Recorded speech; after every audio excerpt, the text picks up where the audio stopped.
Hey there, goblins. Welcome to Goblin Salvage Rights. My name is Robert. My name is Eric. And today we're talking about a god who will die. Maybe by this very blade. Maybe by this very blade, the Ashbringer. Is that what it's called? Maybe by a spooky, scary little insect boy. Munching on some gods. Woo woo. Right. But Space Mantis. Yeah, so today we're going to be speculating about who we think is going to die in War of the Immortals. If you don't know, one of the 20 gods will die. One of the core 20. Yeah. There's a million. We've got gods by the bushel, gods by the pound, but only 20 are at the top tier. Yeah. They're the real ones. All the other ones, they're just like they're fake poser gods. Poser gods. Yeah. They wish they could get into the top 20. Right. So one of them's going to die. We know Arazni is going to take the place of that god. And we're going to just basically talk about all the gods, which ones we think are going to, how are most likely to get axed. Shit talk and speculation. That's We might what we're good also, for here. Talk about our favorite gods. Who knows? We'll get into that maybe. Who knows? You got favorites? I got favorites. I have no favorites. Do you have like the opposite of favorites? Do you have gods in the top 20 that you just wish never made it? I have a couple gods I wish will die. There are some boring deities up there, but there's also some delicious ones. Yeah, and I'm just absolutely. worried that one of my delicious gods are going to get the axe. Hopefully an interesting god gets the axe. But before we get into all of that, we want you to tell us what you think in the comments. Let us know who you think is going to die. Of course, I have to shill and tell you about our Patreon. We have We have a Patreon? We have a Patreon. We have a roadmap for 2024. We have things planned for every single month. A link to that roadmap is in the doobly-doo. I would love for you to go check it out. If you want to support that kind of work, it's going to be awesome. You can give us $5 roonies, get into a special Discord, get access to our homebrew making content. Eric, what are we making in January? What are we making in January? We're coming up on defining what exactly the Goblin Salvage Rights are. And why is this important? Well, it's kind of our channel name. It's a namesake. But we're also creating a lot of lore for our particular setting that we're coming up with. So the idea of the Goblin Salvage Rights is sort of a, think of it as edicts and anathemas of a secret society of goblins. And they indulge in what they refer to as the Goblin Salvage Rights, RITES. So we're going to talk about what exactly that is. We're going to be explicit about them. Yeah. And as the months roll on, we're going to be introducing you, mooks, to new goblin iconics that ascribe to these rights. So it's going to be a good year. 24 is going to be big for content generation around this particular table. So if you want to run the Goblin Salvage Rights in your game, you want to drop a little bit of us into your game as a player or as a GM, hit up the Patreon. Pretty much all the patrons we have right now are like hardcore GMs that are total badasses. Freaking brilliant. So every one of you. you get a special channel where you get to hang out and talk to them. You get special access to Eric and I. Yeah, what's that Mitch Albom book a long time ago? Like the 5 people you want to talk to in heaven or something like that? There you go. Yeah, they're all around our Patreon Discord table. Exactly. And subscribing to the Patreon means you're legally allowed to shit on me in the Discord. Yes. Yeah. So there's benefits. Both literally and figuratively. So anyway, let's talk about what we played. Something big happened. A lot of big things happened for both of our games. Right. Eric ran Edgewatch. I ran probably the most depressing game I've run in ages. It was awesome. It was awesome. Was good. So awesome. I'm glad to hear it because it was fucking depressing. Nah. So it was the end of the boss fight, and this boss fight probably taken 2 months to run. You did like this 2-stage boss fight where we had a boss fight and then we had a second one right after. Yeah. And the first boss fight basically created the literal stage on which the second boss fight would occur. So in the first boss fight, a really big gargantuan, 9 squares, big creature died. We took him down. And now he's lying on the floor and he's difficult terrain. And now we have to fight on this corpse. Yeah. And there were bad guys in the second boss fight that don't care about difficult terrain. So they were just creepy crawling all over this corpse. Like Venus spiders trying to get at you. And they did a really good job of it because they killed Dragrid, the party hobgoblin. My character died, ladies and gentlemen. This is the second time it was rough. Eric has killed my character. And this is also the second character that Eric has killed. And it's made me... In the entirety of our friend group. This time made me twice as anxious as the first time I did it because I do not enjoy killing people's characters. It was honestly... almost TPK. It could have been it could have gone. It was a really solid fast. Spartan death that Dragrid absolutely, did. absolutely. I fucking fired a big blasty blast, Mhm. and then someone else tried to pop off a spell to bring me back up. It didn't happen, and then just the champion who's supposed to be blocking things and retributive striking and went down, having everybody's shoulders. He was almost in cap for half the combat. Yeah, It was a rough combat, and Dragrid handled it with style, panache, and honor. So I'm looking forward to this next session. And by the time this video airs, the session will be done. So I can talk all about the session coming up. And none of our players are really going to see it. Eric, this video is going live tomorrow. It's going live tomorrow? Ooh, I'm glad you caught me on that one. Then on the next video, I'll talk about a new way I'm going to do hazards. Okay. Let's leave it for next step. I think that's... But I want to talk. I know. Okay, I know. But we should actually talk about the hazard after we do it, I think. Okay. Because I think that would be even... Okay. Then we'll have like... No spoilers for you. Tyler. So in my game... Kingmaker, what happened? Kingmaker, we wrapped up the end of session... The first book That's right. The series. The Stag Lord is dead. And I have begun... Dead? Oh, yeah. Well, yeah. So... He was dead, and then he was dead a second time. Yeah, you could talk about it if you want. But basically, they steamrolled the Stag Lord fight because the Stag Lord's supposed to be a super good range combatant. Right. And because of the way the RP was going, I was kind of trying to create distance between him and the party, but you guys had wasn't happening. It wasn't happening. The party had already picked off a bunch of guards. And when you outside. say they steamrolled, it was literally 2 party members who kept critting. That's true. Then the rest of us were just sitting back and watching with our arms fuck crossed. you! You're the one critting all the time. What are you talking about? I did one crit, but it was our rogue with the bow and arrow. Yeah. And Amy. who else was it? It was somebody else. The barbarian, right? Well, Barbarian ran up and I remember you soaked pretty much all the damage of the entire fight and got in a couple clean. I took a lot of damage. I remember that. The thing is you got a snagging strike that puts the flat-footed condition or it's flat-footed. I'm sorry, not sorry. It's going to take a while. Gives them flat-footed, and the rogue relies on you giving stuff flat-footed because she shoots an arrow. Yeah. So that combo is just getting sweeter and sweeter and sweeter as the game goes on. Yeah. So they steamroll through the combat. They got to interact with like an owlbear killing one of the people and stuff like that. And this is a military fort built on top of an old evil temple, druidic kind of in flavor. I had all these influences going on. Like I had the owlbear attacking people. I had an NPC called a little kobold fucker. Micmec stabbing people in the back and causing mischievous garbage. And then someone from a character that had been alluding to for a while, an antagonist, kind of like stone walked through a wall, dragged the body of the Stag Lord through a wall. Shit is what that was. Into the basement. Now this is where the story departed from the book. I was literally making up all this shit off the fly, like just like I thought you were running this thing 100% by the book. I'll take some liberties. Did you add to or did you subtract from the book to make this thing happen? I added to. Yeah. It's basically it's book plus. It's yes-anding the abilities of the guy. Okay. So basically the bad evil druid dad brings his dead son's body downstairs. He took the corpse of the Stag Lord before my character could get the horned helmet. Yeah. And I was very upset about that. Brought it downstairs. The characters were like, should we loot all the bodies? No, we need to go downstairs, figure it out. They go downstairs, and then he's doing a ritual to Gozreh. And I was literally making up all this. Is that who that was? Yeah. So you're going to find out when we, the next session, that it's a shrine to Gozreh.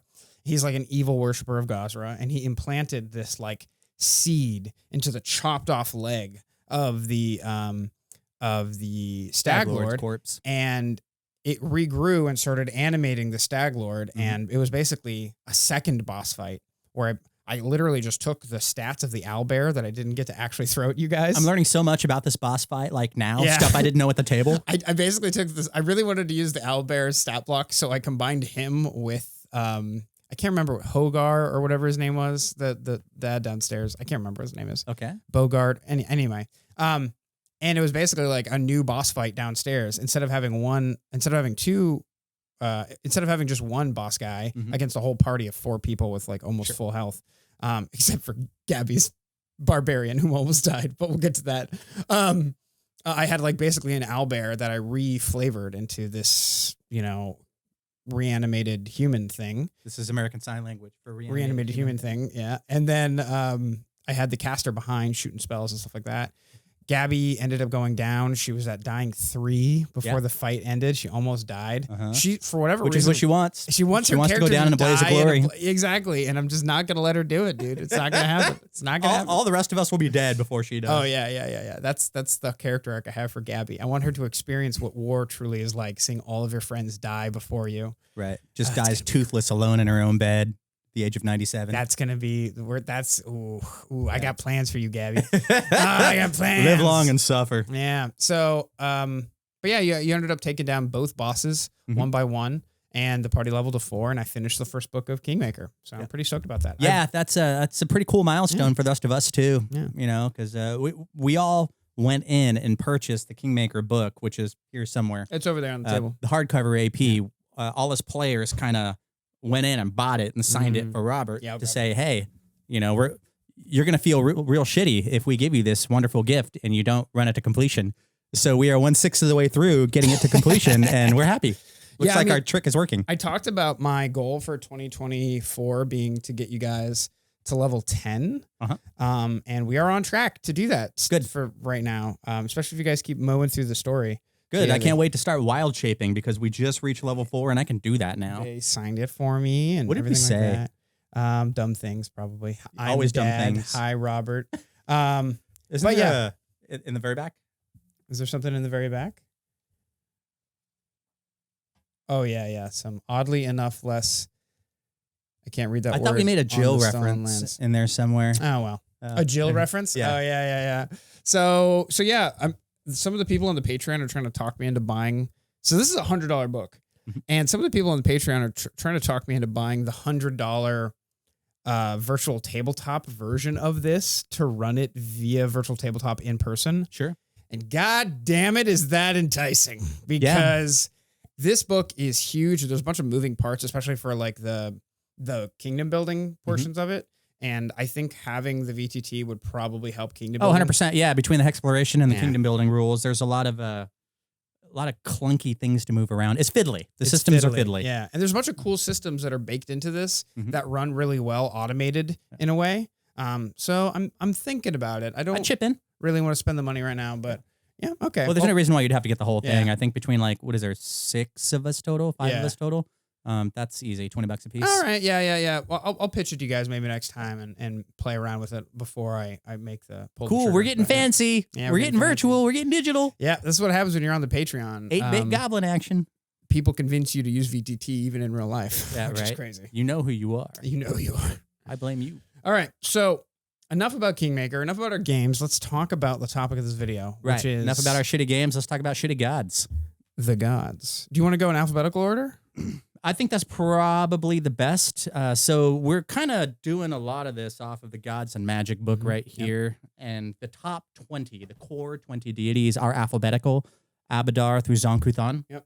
Starts on page 12. So I think there's a couple of things going on here. One, there's a list of 20. We have our speculations. We have our favorites, our least favorites, all the message boards we've been combing over for the past bunch of years, trying to figure out who's going to get the axe. Because they've been talking about this since about the summer of 22, I think. Oh, and you have some notes. And I have some notes from Luis Loza, one of the developers. The creative director of lore or something like that. Yeah. And somebody compiled all of the little, they're not really leaks, but like hints and clues about who it could possibly be. So all of that together is kind of what this conversation is. So I guess why don't we just go god by god like you suggested, and then why don't we bring up some of the, grab your Luis Loza, the bullet I'm sorry if I butchered her name, by the way. Bring up the bullet points, because there's 2 or 3 I think at the end you really wanted to harp on, because those are the interesting ones. Let's talk about those, and we'll just go god for god, and we're gonna at the end of talking about each god, we're gonna rate from a scale of, like, let's say 1 to 10 how likely we think they're gonna die. 10 being is definitely going to die, 1 being super safe. Gotcha. Okay. Cool. I'm going to have 1 9.5, and the rest are probably going to be 7s That's or fine. lowers. That's fine. That's fine. I'm always wrong when it comes to speculation. 1 like to 10 this. scales are always misused anyway. Yeah, so. I think Law and Order is the only thing I can actually predict with any degree of accuracy. Mm. So Abadar, who is Abadar? Talk about Luis. Oh, we're doing Luis Yeah, stuff yeah. first? Talk about your bullet points real quick. Oh God, there's so many. You had like 2 or 3 at the end you really wanted to talk about. Sure. So Razmir is going to have an entry in the upcoming Divine Mysteries hardcover book. Which is basically a reread of this thing, right? It's kind of a rewrite of this one. I don't know if they're going to do other stuff in it, but yeah, it's kind of an update. Mm-hmm. This here is the Inner Sea Gods from the first edition Pathfinder product line. One of my favorite splat books they've ever written, actually. The 2 archetypes in here are awesome. I really loved what they allowed you to do with like playing what is as close to a martial person of a deity as possible without being a paladin, which I thought was pretty cool. Yeah. Yeah. So this Inner Sea Gods led to this Lost Omens book, which is, again, leading to this new thing called Divine Mysteries. I think it's coming out at the end of the year. So Razmir is going to have an entry. Razmir is not a deity, or at least he wasn't in first edition. He was just a really powerful wizard who kind of, wink, wink, nudge, nudged a lot of people into worshiping him, whatever that looks like. And things happen. People got spells somehow, and there were feat chains and shit like that. So if he's in this Divine Mystery book, did he grab a piece of immortality as a part of the War of the Immortals? So that's an interesting thing to speculate on. He's not a top 20 deity, so he can't be one of the ones to get gacked. Let's see, what else do we have here? Blah, blah, blah. The Prismatic Ray Pantheon of Deities. That's the polycule deity everybody is so gung-ho about. It's got Shelyn, Desna, and Sarenrae. Yeah. That's going to change somehow, and I don't know what that means. That means somebody is going to get added to it, so our polycule of 3 will become a polycule of 4, or it means one of the 3 will get gacked, because all 3 of them are top 20 deities. Or one might get removed and then added to, so we stay at 3. Yeah, displaced. Exactly. Or, as the current fan theory that we'll get into, 2 other gods might combine. Oh, yes. And then This get fan theory is subsumed very into this. juicy. It is like juicy. this. So I'm going to hold off on that until we get to their entries yeah. here. So those were the big ones I wanted to go over. There's many, many, many more little tidbits that Luis Loza has dropped over the, last 18 months. Those are the juicy ones, though. I think those are the ones that give you the most ability to speculate. Sure. Everything else is basically like, he was basically getting rid of a bunch of assumptions people were making based off like Starfinder and stuff just like because that. they're alive in Starfinder doesn't mean we can't kill them in Pathfinder. I hate that idea because continuity is a big thing with me. And like all the miniatures that they've pushed out over the years for deities and that sort of thing, they said don't pay attention to the model lines in terms of trying to figure it out. It doesn't matter.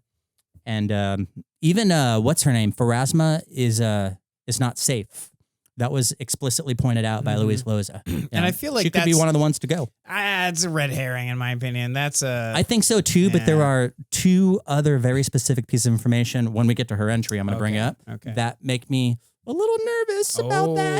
I don't want her to go. I love my goth queen. So those are our the caveats from the Luis post. And there's many more, but we'll touch on them. Sweet. So let's talk about Abadar because he's the first on our list. Sure. Why don't we just go back and forth? So Abadar. You want to talk about Abadar? Who is he? Abadar is the god of law. He's the god of cities and organization, societal organization and stuff like that. Him and Aradin kind of stepped on each other's toes from a pantheon perspective, I think, because Abadar is like the god of cities. He's a human, or at least he presents as a human male. And at the same time, I've always felt like Aradin did very similar things, but was the god of humans. But humans are Golorian tends to be a very human-centric place. Sure. So to me, they always kind of step in. It's getting progressively less and less and less. That's so true, as more that's books true, come out. True. It's always easier to write for a human-centric place than it is for a non-human-centric place. But so yeah, god of law and order and banks. Banks is important because his areas of concern are cities, law, merchants, and wealth. Yeah. So it's not productive wealth, but it's not wealth in the sense where you can be a highway robber and cut somebody's purse and steal their wealth. That's not the kind of wealth this guy ascribes to. He wants law. He wants order. He wants mercantilistic, like capitalistic wealth generation, through trade and stuff like that. Yeah, without like building wealth without tearing things down. On the other hand, he's big on municipal expansion. So keep building those cities. Keep building those cities. Infrastructure as well. Yeah. So he's I look at him as sort of like the Roman influence in the Galarian setting. You know, the roads, man the roads, because if you fuck your roads, then your civilization just isn't going to work. Absolutely. As far as a rating goes, I'd say that he's probably closer to like the problem with Abadar, he hasn't had a lot of, I'm more likely to think that the god is going to get axed if they haven't been a major part of the lore recently. It's easier for them to get rid of a god that's kind of forgotten already and then introduce Arazni. Oh, by the way, we forgot to mention Arazni is the god that's replacing this person. Whoever gets cut. Right. Arazni is sort of like she's the B squad of deities. She's not really back in the day, we used to have greater gods, intermediate gods, and minor gods. And minor gods. Yeah. She'd sort of be an intermediate god. And apparently minor she's to getting intermediate. Yeah. So I am kind of a fucking huge Arazni stan. I've read all of her Arazni lore nerd. and compiled it into one place. I think the some of the writing I have on her lore is actually more extensive than the wiki is right now. But she has gotten a glow up from first edition to second edition, and obviously now to 2E R, second E remastered. So I'm super fucking pumped about Arazni stepping into the limelight and becoming a legit god. Yep. She's always had a weird area of concern though, because she's always been couched as this evil god, but not by choice, but by force. So her story is basically in a very succinct nutshell. I think we should take the entire Arazni conversation and put it at the end of the 20, because that's going to inform everything. Yeah, I think. Let's get it over with now, because I think it's going to inform what our decisions are going to be going forward, because they're going to be replacing her into someone. Sure. So Arazni, you want to pull her up? Yep. So Arazni was an acolyte of Abadar, of Aradin, the god of humans. She was an acolyte of Aradin, and she became. I found this out earlier. She worshipped Iomedae. Did I get that right? No. Yeah, I'm sorry. Yeah. I messed that up. Yeah. So her and Aradin were besties. Iomedae worshipped Arazni, who in turn worshipped exactly. Aradin. So Aradin and Arazni were besties. Yeah. Aradin did some shady shit, sucked the juice out of the world tree. That empowered him, and he became a god. She became his second in command, one of his avatars. Of Aradin. That's right. And then she was kind of forcibly made to fight against Tarbaphon, I think. The undead guy got killed by Tarbaphon and then was put away somewhere in like a vault, dead in the material plane. Then the people who used to be the people. The last wall people, whatever they were called Knights before. Of Last Wall. Yeah, but whatever they were called before Knights of Last Wall, they were a bunch of they were being super pompous and arrogant, and they teased or taunted Geb, who then sent like his badass undead knights to go scoop her corpse up, bring her back, and forcibly turn her into a lich. She then was a lich for like 500 to 1,000 years, crazy long amount of time, and she was super bitter about it because she was forced into this position. And now, recently, like literally super recently, she's escaped. She's nowhere to be seen, and Geb, for whatever reason, doesn't have control over anymore because during the very last adventure path of Pathfinder First Edition, when they went to go fight Tarbaphon again, she taught the players how to create a divine super weapon. That was basically what Tarbaphon was using to destroy cities. Right. And she got the players to make like a reflector to bounce that power back at Tarbaphon to blow him up, so that she could be in the blast, get herself destroyed, so that all of her bonds to the physical material plane could be severed, and she could reascend to godhood. So that's the story of her so far. Not a lot of this screams evil to me. I think she's had the evil tag. She had the evil tag originally because her story has changed. I'm pretty sure they changed what they wanted the arc of her story to be. I think halfway, if not all the way through first edition, so that the last adventure path of first edition is all about basically Arazni. It's a story about Tarbathon, but it's really a story about Aradin and Arazni in the background. That's like the side story of it all. And that's where a lot of her modern lore comes from.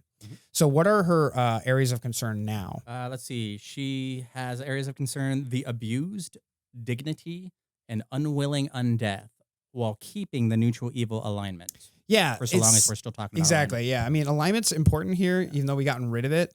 Alignment's important here because Arazni has always been neutral evil for some reason, but when you describe any of her edicts or anathemas, none of them sound evil. So she's... Act with dignity, do whatever it takes to survive. The ends justify the means, absolutely neutral evil. Despise... If you slap that on a neutral good god, you would be like, okay, yeah, sure. No, I wouldn't. Whatever makes it sense takes, in the context. That's immediately evil territory. I don't hear that saying whatever it takes. Well, that's what literally what it says. What does it say? The words are do, space, whatever, space, it, space, takes, space. Oh, fuck. All right, the ends justifies the means. This chick is lawful. Fine. Some kind of evil. Neutral okay. Evil. What page is this? We're looking at page 54. Oh, shit. So, so the abused, dignity, unwilling undeath. We are acting with dignity. We're doing whatever it takes to survive. We despise and never forgive those who have hurt you. Those are edicts. Anathema. Create unwilling undead. Anathema. Insult Arazni. She's got a thin skin, apparently. Yeah. So, but that's it. Her anathema is literally just like, don't fucking talk shit to me.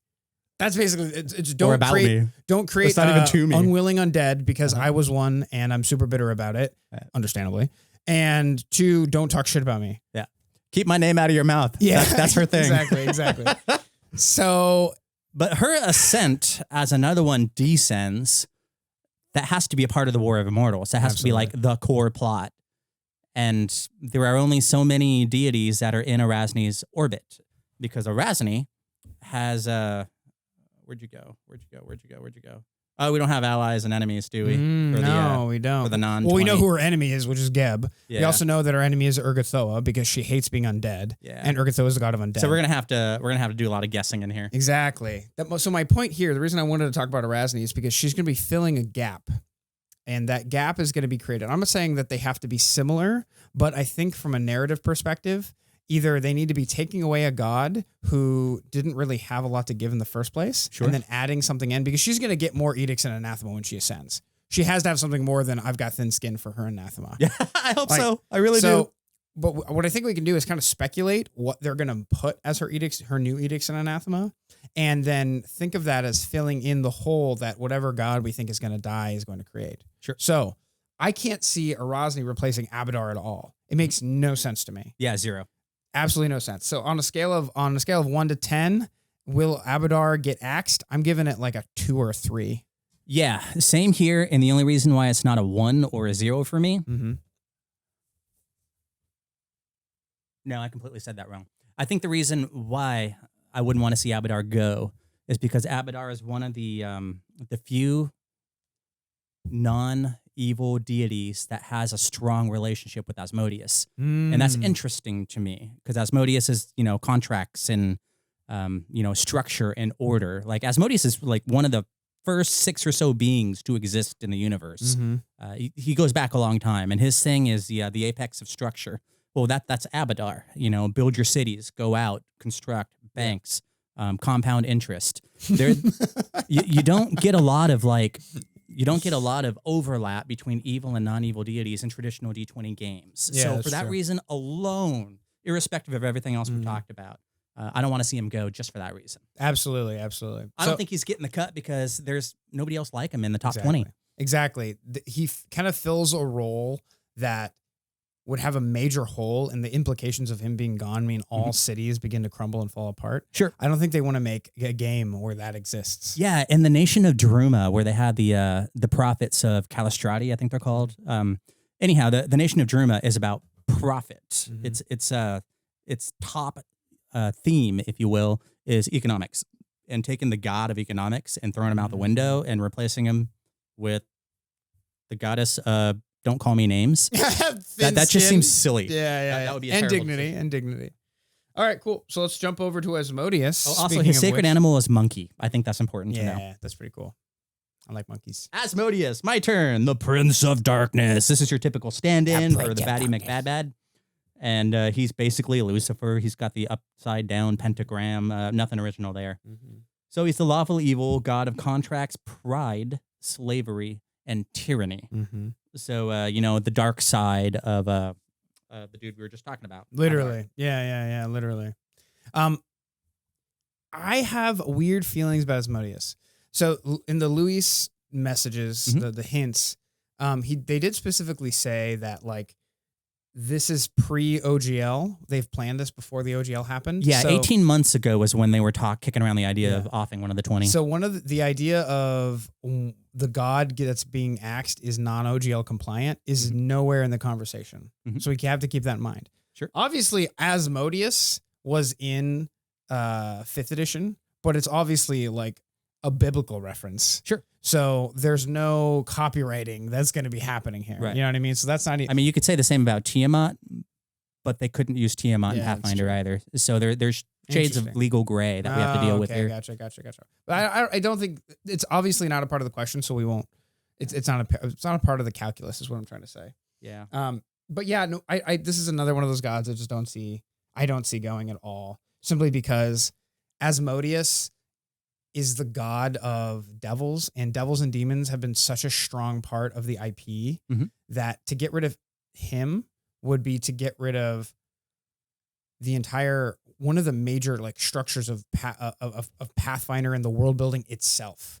However, I am going to reduce my negative score on him, because if he does get axed, hell won't just like get turned upside down. No. Because there's a bunch of other greater demons who are almost basically gods.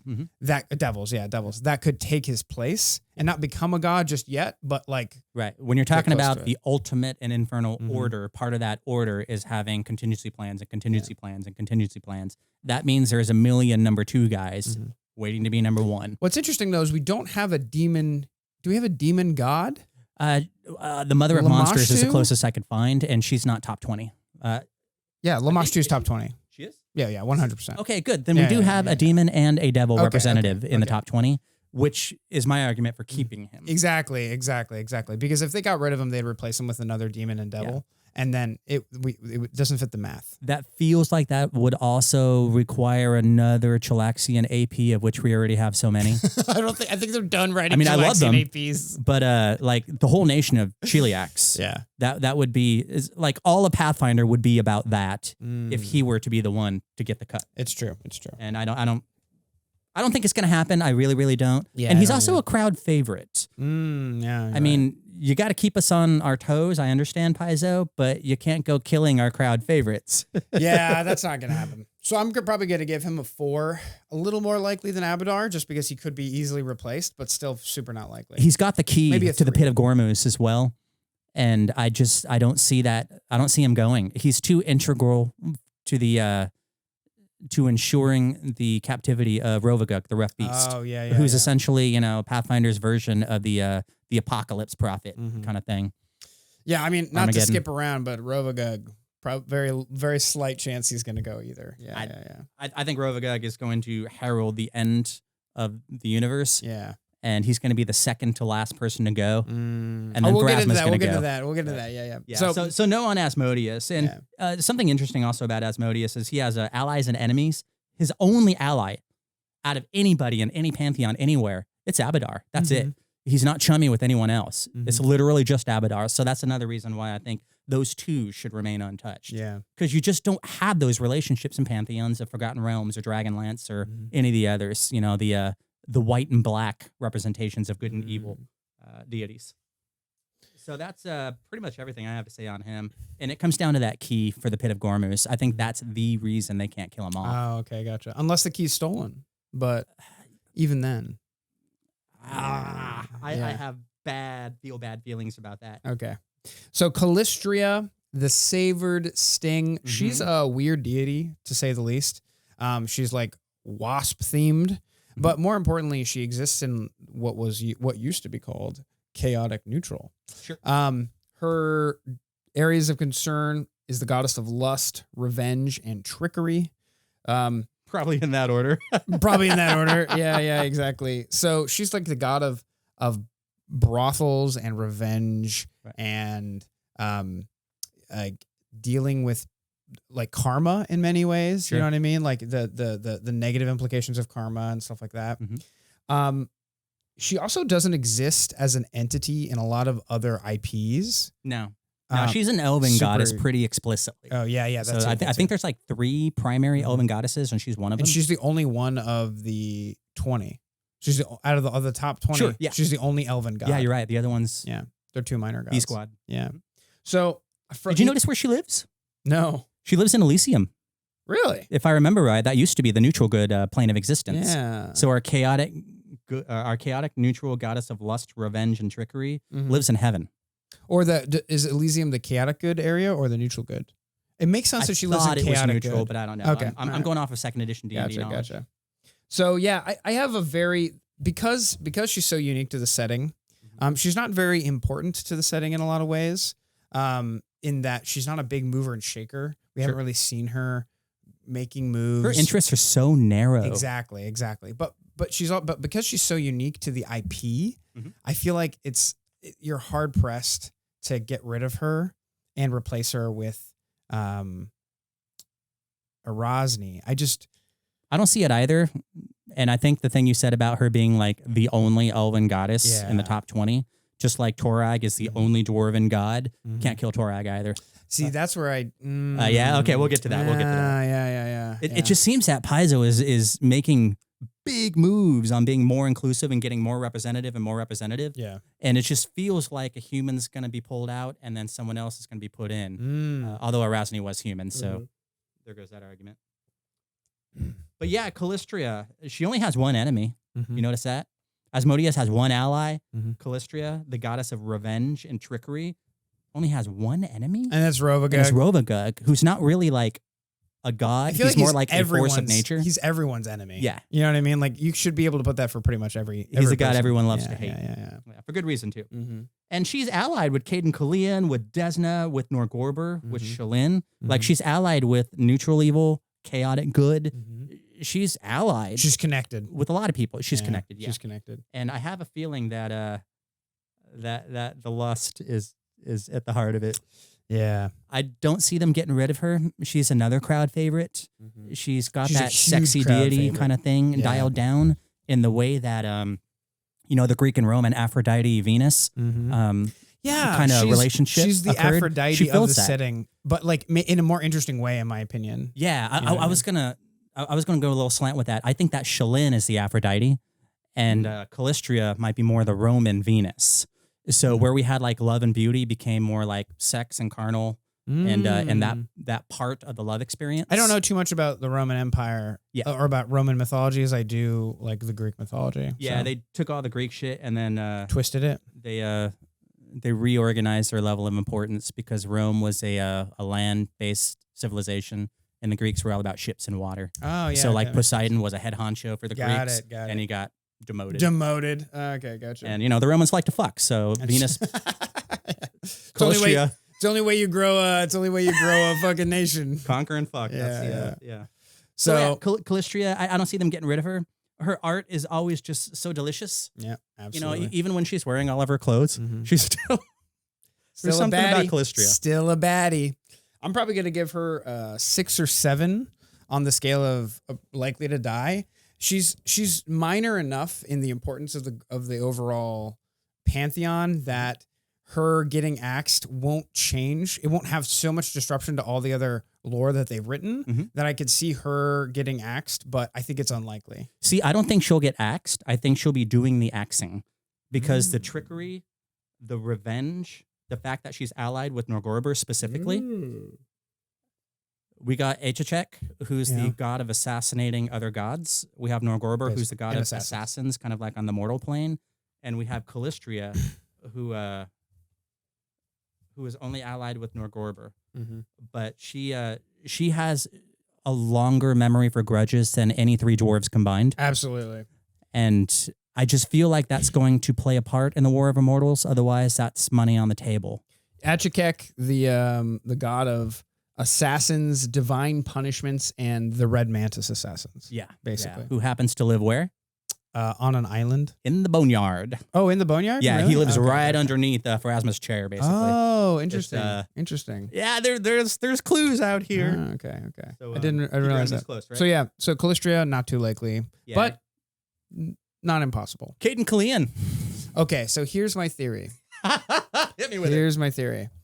I think if any of the gods are going to die, it will be some of the Starstone gods. Of which there are 3. Of which there are 3. Cayden Cailean, Norgorber, and Iomedae. Yeah. Iomedae, yeah. So I have like 5 gods in mind that I think are going to die, and 3 of them by this one virtue are on the top of the list, which is those 3 gods. That would be in keeping with the Achikek angle. Exactly, because they're the first to rise, which means they have the least amount of power, and they have the most to lose. Sure. Out of those 3, I will say I think that Cayden Cailean is probably the most likely to get axed, simply because he's not really a god of much. It says so on his business card. Yeah. Cayden Cailean, not the god of much. Cayden Cailean, the god of ale, bravery, freedom, and wine. The only thing He's the god of gamers. Yeah, the only thing that Cayden actually cares about that's important to the setting itself is freedom. Everything else is he's kind of just like this. He's the god of like slapstick. be cool guys. Yeah, Get along, guys. We're here having a good time. We're drinking. Exactly. We're partying. Nobody's getting hurt. Everybody's getting their needs met. And I feel like he just doesn't have a lot of action in the setting. You don't see him doing and moving and shaking. If you were to remove him from the setting, nothing would change. Nothing would change. Yeah. And because of that, I think that he would be the easiest target to remove. Now, we may want to be thinking about this from a dramatic perspective. Like Paizo would want to kill someone who would have a lot of dramatic effect to the story. Removing him wouldn't have a lot of dramatic effect, I don't think.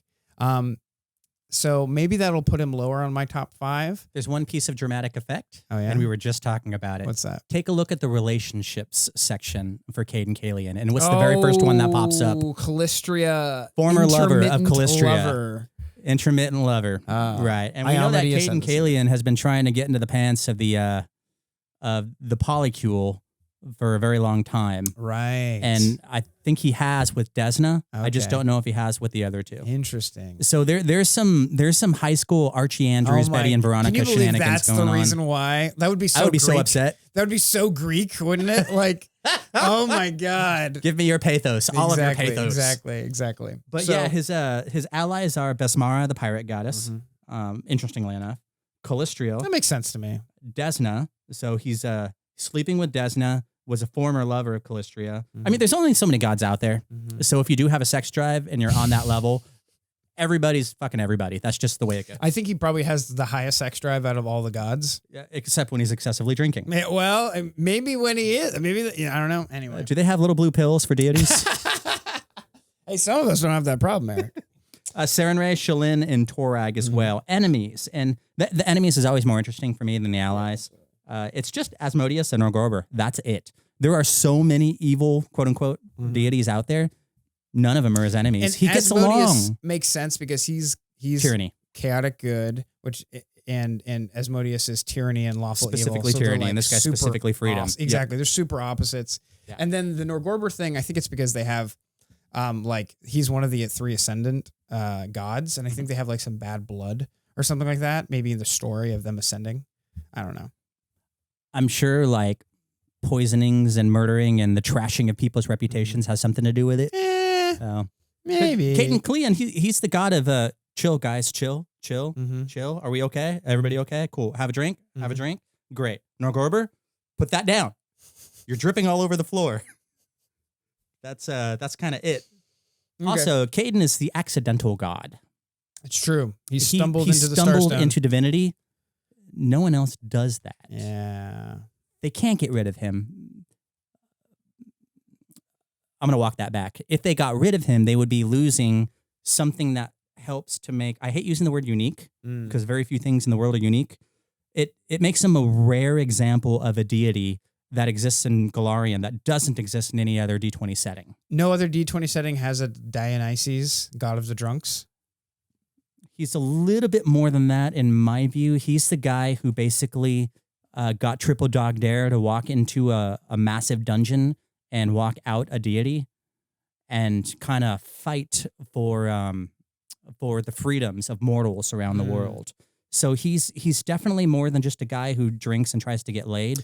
He's an abolitionist of the divine order. I will say, though, what puts him higher on the list is the fact that I can see them making Arazni also that sort of abolitionist, but in a more twisted way. In a darker way. Which would also be an argument for keeping him around. Yeah. So to create a contrast. Yeah, that's a good point to create a contrast. And the other thing is the Firebrands Lost Omens book that came out. Yeah. That's all Cayden Cailean. So the Firebrands just in general, a massive organization, big enough for them to actually make a Lost Omens book on. That's true. Losing Cayden would be a huge blow to that part of the setting. And if that's what they want to jettison because nobody gives a shit about Firebrands, I would understand that. The book didn't do well, so we're killing your god. I mean, we're speculating here, right? Yeah, this is a table for it. But I just don't see them getting rid of Cayden for all the reasons we've talked about. And it's just not interesting in the way other deity deaths could be interesting. That's a good point.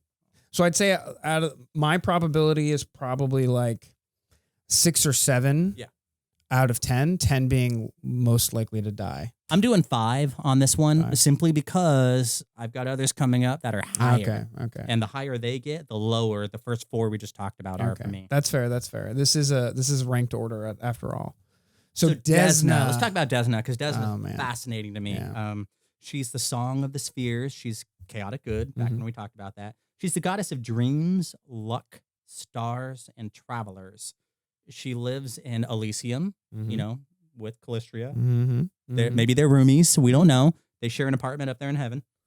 And she's got allies of Calistria, Cayden Cailean, somebody named Chaldera. Don't know who the fuck that is. Don't care. Gozreh, Sarenrae, Shelyn. Enemies, Glonder. I think he's the god of mosquitoes, whatever the fuck. Lamashtu, other insect. Rovagug, Zon-Kuthon. Basically the monstrous of the evil. Not the I believe in slavery of the evil, but more like I have 3 heads, 6 kidneys, and all fangs. The ugly evil. Basically, yeah. And Desna is a great old one. She's a Cthulhu. She comes from beyond time and space. She's one of the oldest beings in the multiverse, and she's been around. And for some reason, she's good. Where all of the other, H.P. Lovecraft inspired great old ones, they're all like insane and gibbering and evil and chaotic. And, it's knowledge man wasn't meant to know, and it drives you insane. She comes from that tradition. Traveling through the stars. But they flipped the script on her, and they made her good, whatever that means. Yeah. So, could it be Desna that gets the axe? This is like a 0 for me. This is like a 2, maybe a 3. She's so iconic to the setting that they'd be losing a giant, just from a Paizo perspective, they'd be losing a giant piece of IP if they got rid of Desna. Like, she's so iconic to Pathfinder in so many ways. Yes, I 100% agree with you on everything you just said. My question to you is, does she actively play a role in Golarion and the lore? Or is she just a deity that gets referenced and gets referenced? She's kind of the god of all Varizia, right? So there's that. I remember playing. But she doesn't really seem to have like plots and plans and machinations and AP volumes written around people trying to do her thing. That's true. That's true. If she goes away, if she gets the axe, if she gets a sword of what's the sword called? This is the Warcraft. No, it's from World of Warcraft. It's called Ashbringer. Ashbringer. So if somebody takes Ashbringer to her neck, we'll still have her legacy that we can reference, and we'll still have all of her art. All the Desnan tapestries were around. Their clerics are fucked. I'd argue similar to, because I'd say because you argued this before, I'm gonna stick you to your intellectual consistency here. Because she's not a big deal really in the greater Golarion story right now, she's less likely to get the axe. Okay. Because she has less influence on the story, and it's not going to make for a very dramatic turn of events. If she disappears, luck, dreams, and stars and travelers are going to disappear. Like, is that something that's going to fall out of the pantheon? Is that something that Arazni can kind of take the place of? I don't think so. We haven't really talked about heralds much, but there are sort of like diet Desnas out there that just like if Asmodeus went away, somebody else can take the mantle, like an archdevil or something like that, or a demon lord in the case of the chaotic evil bad guys. So somebody can step up and acquire that. It's a void. Haha. She's a goddess of voids. But there's a power void. It will get filled. That's true. That's true. Who will it get filled by? And this is why I think it could be interesting if she does get the axe, because since we're talking about like Cthulhuids and ancient old ones and that kind of stuff, in Pathfinder, that's referred to as the Black Tapestry. And all of that, Cthulhu stuff is Black Tapestry. She's Black Tapestry. So Black Tapestry is kind of like a consumptive force from beyond time and space. Your, what's that monster? There's like 2 time monsters in all of Pathfinder in 2nd edition. The Hound of Tindalos. You guys encountered one in my Edgewatch game. Okay, gotcha. They sort of like right. Yeah, they're affected by oblique angles in architecture, and it's weird Lovecraft shit. Yeah, okay. But she comes from that tradition. Right. So I guess what I'm getting at is if she's the good version of that, and the boys and girls at Paizo want to bring the Black Tapestry into 2nd edition in a big and meaningful way, like getting her consumed, devoured. By her counterpart, whatever the fuck that is. Right now, that's kind of sort of Zon-Kuthon. Is it? As we get through this list, okay, I'm going to progressively make an argument for Zon-Kuthon, Shelyn, Desna, and the Black Tapestry. Okay. And all of that coming together kind of makes it so Desna's head is a 6 out of 10 in my brain 6 for out of being 10? on the chopping block. I'm giving her... She's in the polycule, too. That's actually a good point. So that's there's a popularity issue at stake here. The fact that she's in the polycule means that she's more likely to get axed. So I'm probably going to push her up more to or less. Yeah, I'm going to probably push her up to a 5, I think. Okay. From a 3 All to right, a we're 5. readjusting already. I like this. Yeah, I like this. This is productive. Well, I mean, we're kind of creating this on the fly in many ways, too. And nobody's surprised her sacred animals, the butterfly. Yeah, of course. And the fucking butterfly knives, dude, those are so cool. Oh, and something else to mention. And under her relationships list, right. Kurgus. He's the sort of like the Olympic.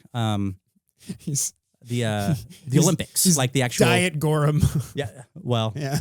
Yeah. Let's be honest. He's the god of fair play in sports. Yeah. So he's the guy you want in the wrestling ring. He's not the heel. He's the other one. Right. So yeah, apparently this guy is her divine protege. Oh. I didn't know that. So what is the god of throwing discuses and javelins, really big distances, and the god of high jumps and long jumps? What's that guy doing trailing the Song of the Spheres, the goddess of dreams, luck, stars, and travelers? Yeah. I don't know. That's a good question. That's fascinating to me. Yeah. But that's something. And Sarenrae is her lover, and Shelyn is also her lover. That's the polycule we were referring to earlier. Gotcha. So I think Desna's possibly on the chopping block. Okay. And it would be more interesting than killing Asmodeus or killing the banker god. That's true. Especially if she drinks. exists as that, like, there's a lot to lose. If she exists as kind of the tide against the evil of the dark tapestry coming on top of you, then and the whole conceit of the War of the Immortals, as far as the 2 new character classes you can play, is there's this thing called the Divine Spark. Well, the Divine Spark is really only attainable by going through the test of the Starstone and touching the Divine Spark in the form of the Starstone. But where in the hell are all these people? These what are the 2 classes? I can't remember. One's called the Animist and the other one's called something else. Yeah, the Animist and the Achilles and the Hercules. Yeah. If they're getting divine sparks from somewhere, is it just raining down from the sky? Are we having another night where like divine energies kind of rain down and fuck shit up? Like, can we ascend without going through the test of the Starstone now? I think or meditating if you're Irori? You have to be able to, simply because test of the Starstone came from the Dark Tapestry. It came from outer space. It was a rock that literally just randomly landed. And that brings us back to Zon-Kuthon. That brings us back to Desna. The Dark Tapestry, yeah. And that brings us back to this not angle, Asmodeus. He didn't tell me about this, by the way. We haven't talked about this at all. So this angle is kind of like, I've heard stirrings about this on the boards and stuff like that, but I never really looked into it. You, however, are like wearing some tinfoil hat over here. This bit right here is my own contribution to the conversation right. Because the Black Tapestry needs to come back. I haven't seen it since the Strange Aeons AP back in 1st edition. Is it the Dark Tapestry or the Black Tapestry? I don't know. Okay. They're the same thing in my brain. So next up is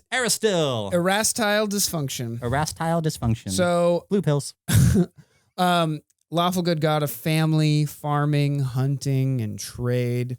Erastil is a major part of the Kingmaker campaign. He's been around a long time. Been around a long time. This is a major archetype of god that we've seen in other games, especially too, like, you know, all the way back to like the Gygaxian days of gods and stuff like that. They tend to be like in the dwarven pantheon when I've seen them, you know, the god of home and sitting around the fire and building things. And the problem I have with Erastil is that he steps on too many toes. Okay. So Erastil kind of steps on the toes of Abadar in many ways, but he also steps on the toes of Gozreh, the god of nature. And it just seems like a lot of his pantheon is already taken up by a lot of other people's pantheon. I thought about that as well. Which makes me think that he is superfluous. Yes, that word. Superfluous in many ways. And because of that, I think that he's higher on the chopping block. He would have a lot of implications because, like, if you look at his allies, like, he's Abadar, Gozreh, like I just said, you know what I mean? Kazoodle, Shelyn, and Torag, right? So all the making stuff for humanity and civilization gods for the most part. Yep. Enemies are Urgathoa, the god of undead. Naturally. And that's it. That's it. One enemy. Yeah. So I think if they got rid of him, it would make a lot of sense because not a lot of the other pantheons would get disrupted. That's my argument for getting rid of him. Sure. You mentioned the Gozreh thing where it feels like you might be superfluous because they both kind of cover the same area. Just a tiny bit of pushback on that. Erastil is concerned with growing things and land. Gozreh is air and sea. Erastil is land. And they kind of break it up that way in terms of them not stepping on each other's toes. So nature, the sea, and weather. I think we would be losing something of that. I've never thought of Gozreh as being the sea and the air. But it's not literally the in the artwork. Yeah, it is in the artwork. But in previous artworks, I don't know. Yeah, totally. It goes back to first edition because the feminine in Gozreh, it's a duality of gender that they were playing with here. Right. And I don't know all the specifics, but the feminine in Gozreh was always depicted as waves, water, liquid. And then the masculine, the long bearded old man Gozreh was always storm cloud, black, dark. Okay, I never really picked up on this. And yet they are one. It's sort of like the Christian mythological deity, you know, the Father, the Son, and the Holy Ghost. Yeah, right. You know, all at the same time, being a singular being, and yet having those three identities.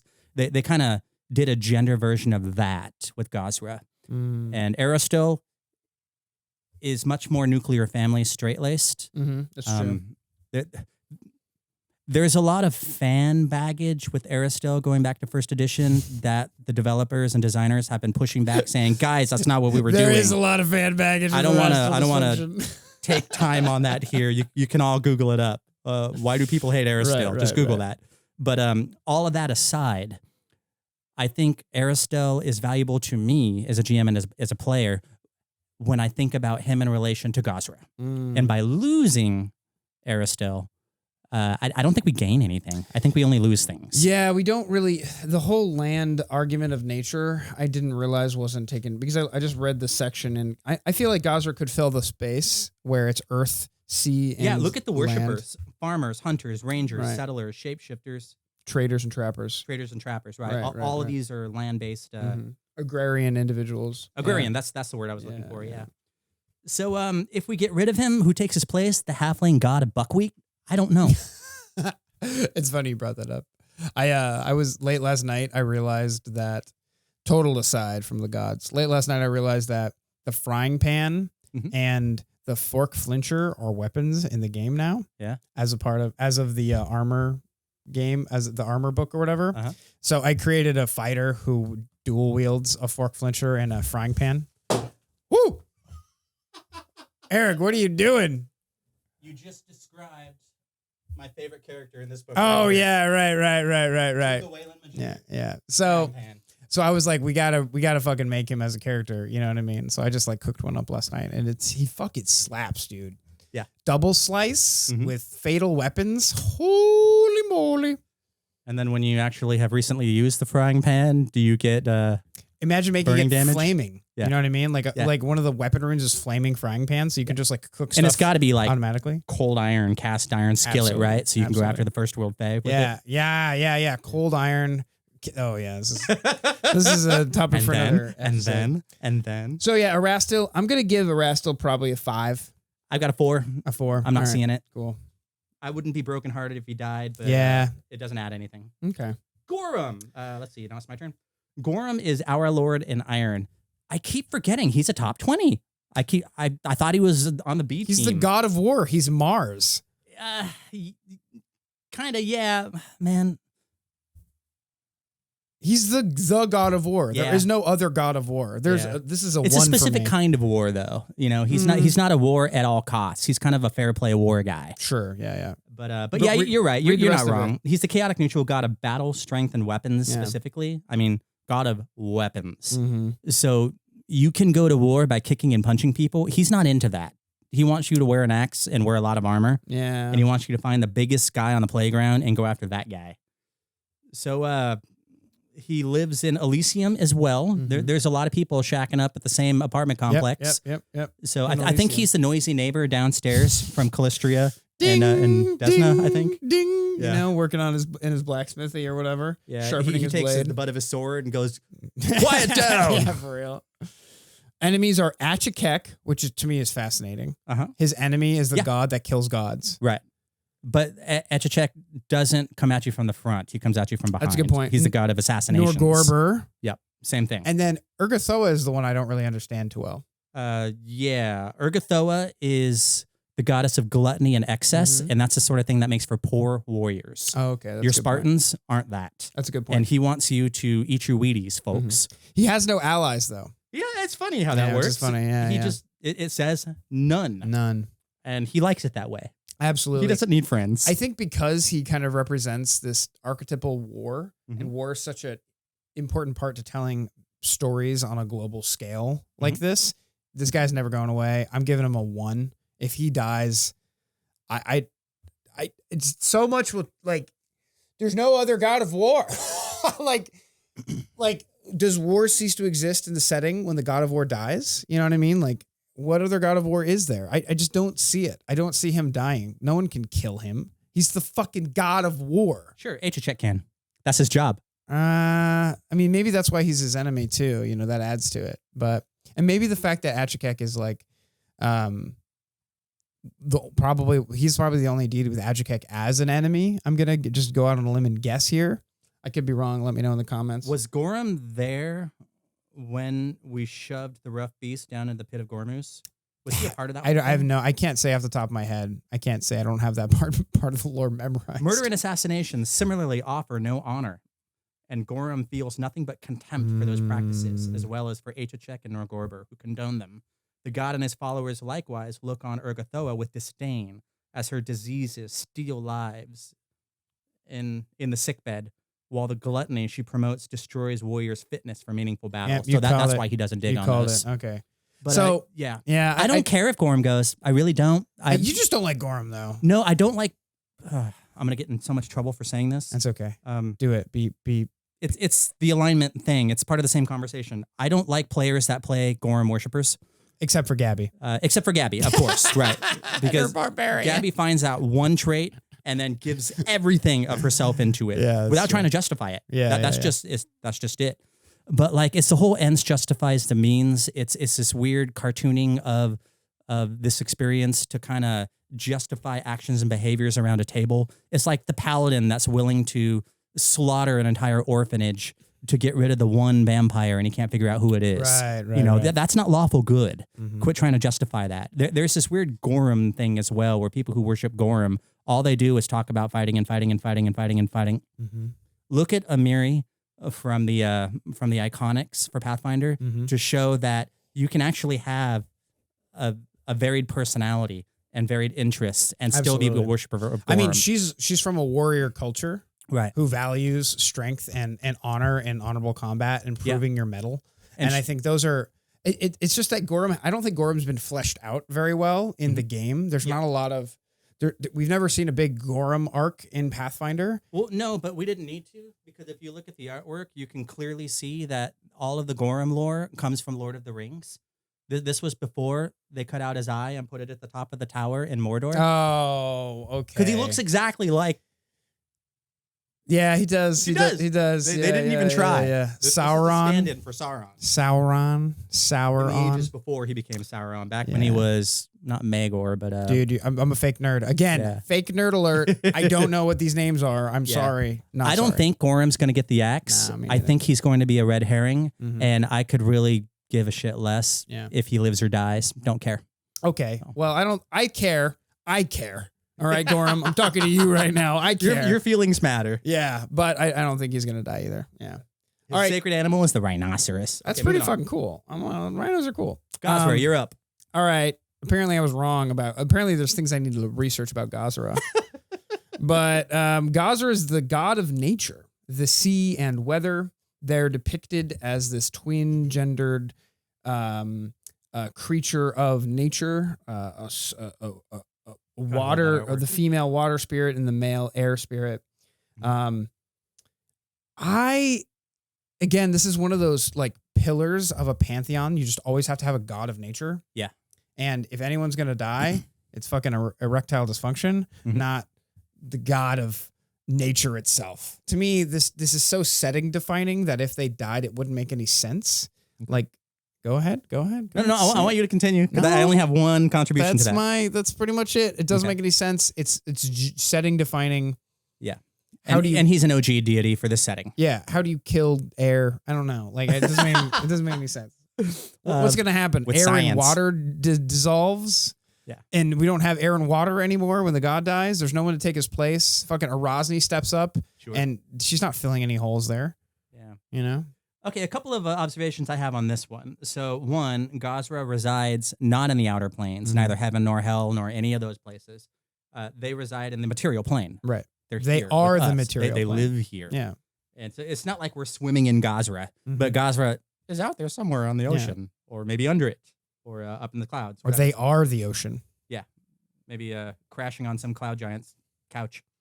So, Gozreh. The green faith. So you mentioned Gozreh is sort of like the god of nature. In Pathfinder specifically, there is this thing called the Green Faith, which is a religion. Yeah. It's I don't think there's clerics of the Green Faith, but it is sort of this catch-all for druids to show up and say, hey, this is our organized worship. So if we were to lose Gozreh, we would still have the Green Faith, and that covers all the nature shit. There's also other nature deities. There's an elven god of nature. All the first worlds. So yeah, it's true. There's a lot of overlap there, but there's no one, I'm just the god of nature god. Right. And we've had those in... Like Erastil is kind of close, but it's more like agrarian nature. Yeah. Nature as seen through the eyes of man trying to tame it. I love the pure elemental fury of Gozreh. I think of Gozreh Page less as a 96. deity and more is sort of like a super high raging elemental lord. Is kind of how I imagine this one. Worshippers are druids, explorers, fishers, hermits, and survivalists. What do we got here? Excuse me. Enemies are Nethys, the god of magic, Rovagug, the rough beast, Urgathoa, the undead. Allies are Besmara, the pirate goddess, Desna of dreams and space, and Erastil of the hunt and agrarian. Yeah. I love Gozreh's art.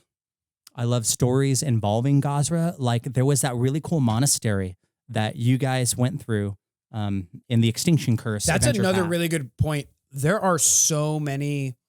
Gozreh is such a great god to just pepper in as a set piece for an area. Like in Kingmaker, Gozreh's everywhere. Yeah, all with the far-flung regions of the deep woods and the mountains. Exactly. It's always Gozreh this, Gozreh that. You know, like the hermits out there that are living on their own are doing weird things. It gives them something to gather around and not be quite as isolationist as they are in other campaign settings. And as a narrative tool, getting rid of that for future writers, I just don't think does them any service. Yeah. If they did shit can Gozreh, I think it would have to involve information from the Rage of Elements book because they reside on the primaterial plane. Right. And the Rage of Elements is this inner sphere kind of thing that spits up through the, what's that big cyclone in the water? The Maelstrom. Yeah. The Huracan. And that's in a big body of water. Gozreh is water. I think if they end up doing this War of Immortals for the purpose of getting rid of Gozreh, it has to involve the Maelstrom and that whole Shackles area down there. That's the only way I would be happy for eliminating Gozreh. That's a good point. That's a good point. Money on the table if they don't. Yeah. I think that's it. Yeah, I give Gozreh a 2. Yeah, I'm with you. Ain't no way. Sounds good. Yeah, ain't no way. I had a 3, but I'm gonna bring it down after this conversation.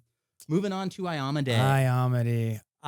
God, I hate Iomedae. Another one of the Ascendants. She's one of the 3 who started out, Mm-hmm. Sucking the teat, and then walked into a building and came out a deity. Mm-hmm. Lawful good, goddess of honor, justice, rulership, and valor. Okay, yeah, she's our party paladin. Yep. She looks like Joan of Arc. The I don't paladin think that's god. Any accident? No, not at all.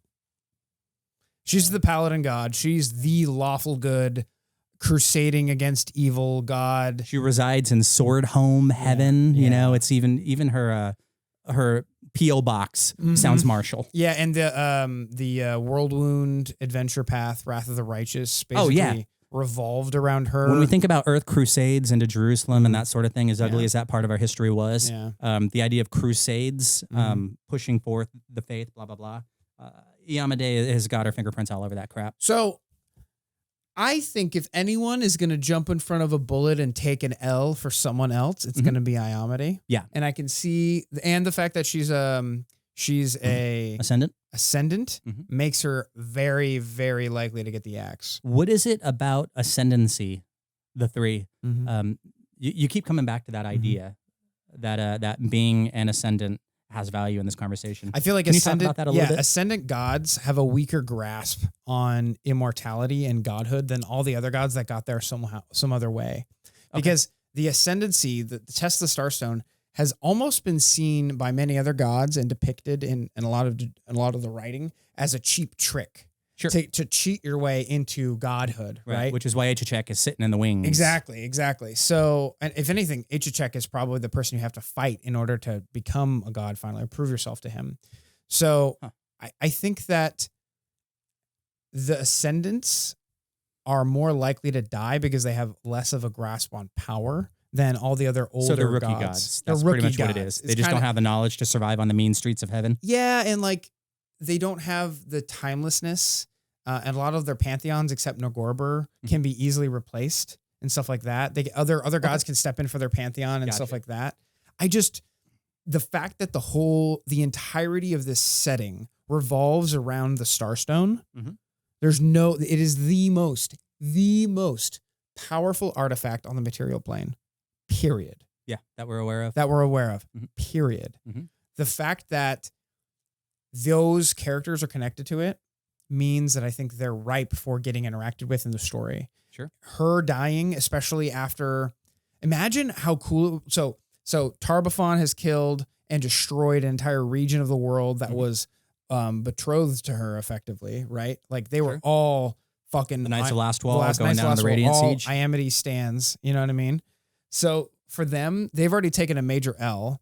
And if they're going to make that story interesting, they need another L, in my opinion, to really, really drag them down to bottom so they can rise back up, kind of thing. So the idea of Iomedae dying and their god dying and them being replaced with this revenge creature makes a lot of sense.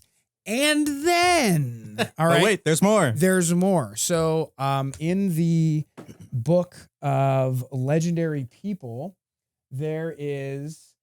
See if you can find the book of legendary people up here if it's up there. Your finger was on it. It's to the left of the bazaar. Oh, okay. Legends. This one? Last one in Legends? Yeah. So in this book, they describe the Last Wall people. I have kind of a Last Wall obsession because of the Arazni story I was writing. I had to learn all about Last Wall and the people who were in there and blah, blah, blah. So in this book, they describe a side character who basically the leader of Last Wall and has like a son or daughter or something like that. And they go off to kind of fight a dirty war against Tar-Baphon, right? Tar-Baphon is also this negative character in Arazni's eyes. You know, like Tar-Baphon is a major reason why Arazni is dead in the first place. So it would make her dying and being replaced by Arazni would make a lot of sense because it would allow some of these gods to turn dark. Yeah. A lot of these followers of Arazni or Iomedae to then follow Arazni and turn dark. She also has a lot of connections to Arazni, like in the story. You know, she Iomedae straight up worshipped Arazni Exactly. while she was immortal. while she was like a B-side deity of like a sub deity of Aradin. So there's so many connections here that it just makes sense to me for her to get axed and then get replaced by Arazni in so many ways. For so many story implications, it's just right in so many ways. That's it. I'm gonna find this character and then I'll be done. Yeah, keep going. So I've got allies are Abadar, the god of banks and accrued interest. Sarenrae, the goddess of generally being cool and then making you be cool if you decide not to be. I don't know who the hell Shizuru is, and then Torag, the dwarven deity. Here we go. Found it. Enemies: Asmodeus, Norgorber, and Lamashtu. Go. These fucking names. Calibyron and Clareth Iomedae. Yeah, these are anglicized names that are spelled funny, just like George Martin does. Okay, so long story short, also these characters are like non-binary and like agender, which is pretty cool. Great artwork on the front of the book too. Yeah. Oh yeah, that's yeah. So this character, if you can see it, they are kind of leading this dark charge with like their shadow fire blades into the heart of Zon-Kuthon, not Zon-Kuthon, into the heart of Tarbathon. Zon-Kuthon, Tarbathon, they fucking rhyme. So because we could of do a Dr. Seuss. Yeah. Oh, that would be fun. A Dr. Seuss. One ghoul, two ghoul, three ghoul. I love that. That sounds like so much fun. So they've already been writing the story, right? This arc, this dark arc, revenge arc, is already a part of everything that's been leading up to this great clash. Yeah. So her dying and being replaced by the dark version of her, basically, Arazni, would make so much sense to me because then the dark side of Last Wall could rise up, worship her, and then fight back. Remember, we're hitting that denouement. Fight back against Zon-Kuthon and regain their lands, but at what cost kind of story. Said it again. So they could do an at what cost kind of revenge story, which I think would be super cool. And I just love the fact that Iomedae, she's known as the inheritor. She inherited Aradin's leavings, right? Yeah. But if the inheritor gets the axe, who inherits the inheritor? Arazni. It's a delicious bit of irony. Who is in her mind, like in Arazni's mind, the second hand, the true inheritor of Aradin's power should have been Arazni, but she was cheated from it by all of these mortals, and she's going to get revenge on them. Yeah, and I think that's why Iomedae is an 8 out of 10 for me, thinking she's going to get the axe. I think that Arazni probably wants to know why Iomedae never showed up to get her out of Tarbathon's clutches, never came down to Geb to say, oh, sorry, boo, let's get you out of this mess. Iomedae, she's the top 20. To be fair, she's no slouch. To be fair, though, in the story of Arazni, there have been multiple attempts to break her out by people of Last Wall, and they have all failed. By people of Last Wall, but Iomedae was like her comrade in arms in the Celestial realm. It's true, but like, and she did fuck all. You can't say though that there has been no. I'm just trying to say that you can't say that there's no attempts by worshippers of Iomedae to get her out. Like, that's fine. Yeah, I just want to know like where the literal deity Iomedae was the whole time Arazni was sitting and stewing in a trunk somewhere down in Geb. Exactly, and so, that's Iomedae is top 3 for me. Yeah. Easily top 3. She is 9, totally my number 1. A 9 out of 10, maybe a 10 out of 10. I would be happy if she died. I think there are a ton of interesting implications if she dies. There are. I mean, there's an entire fucking adventure Wall book. This guy right here. Yep. Has it seems to be setting the stage and showing precedent for the idea of Iomedaeans and human forces against the undead. Taking hit after hit after hit after hit. And what greater hit for this entire storyline that's been many, many, many months in the making than Iomedae herself going under the blade? I think it's going to be her. I really do. Nobody really likes Iomedae. We just use her name because her name is easier to remember than Zon-Kuthon, Tarbathon. So, I think she's gone. the goddess of honor, Ooh, justice, interesting. rulership, and valor, and all things second edition paladin. I totally forgot the art for her in this book, Knights of Last Wall, looks very different than that one because I think this is Is that her or is that just some person? No, this No, is that's her. Iomedae. Yeah, It says yeah. so. This is. I think this is pre-inheritor Iomedae. Okay. So before, or maybe What book is as that? she was. This is the That's last the wall. Knights of Last Wall. Yeah. So yeah, it's to me 9 out of 10. Most likely to die. She's top 3. Yeah. Top 3. And I also think that with all of the attention on Paizo going against slavery stories and kind of not wanting to tell those anymore, Yeah. the idea of oh God, what do they call it? Colonialist narratives. Mm-hmm. This is the goddess of crusades. Yeah. So getting rid of her also serves that particular part of the Paizo agenda in a good way, I think. The agenda. I think there's zero negative to getting rid of her. I think there's a bunch of positive to getting rid of her. I think she's just fucking boring. Yeah. I don't that's a like good point. Iomedae. She's too one note. Mm-hmm. And Just all like you the don't like other- Gorum. Gorum is one note, except for the bit about fighting fair. Yeah, that's true. That makes him have that little bit of an extra shading, if you will. I would love Gorum to have more writing done about him, and I think this is definitely the War of the Immortals. I mean, come on, this would be the perfect time and place to give Gorum more writing, more importance. When a major war happens, especially war between deities, that means war between mortals happens. Yeah. And when that happens, Gorum gets powerful and he gets important. People start worshiping him more. I think he's the immovable object and the irresistible force. Remember when we played that game that you ran ages ago with the 4 Horsemen of the Apocalypse? Yeah. And all of us were a different Horseman of the Apocalypse, right? 3 of us teleported or got to the headquarters really, really quick. Mm-hmm.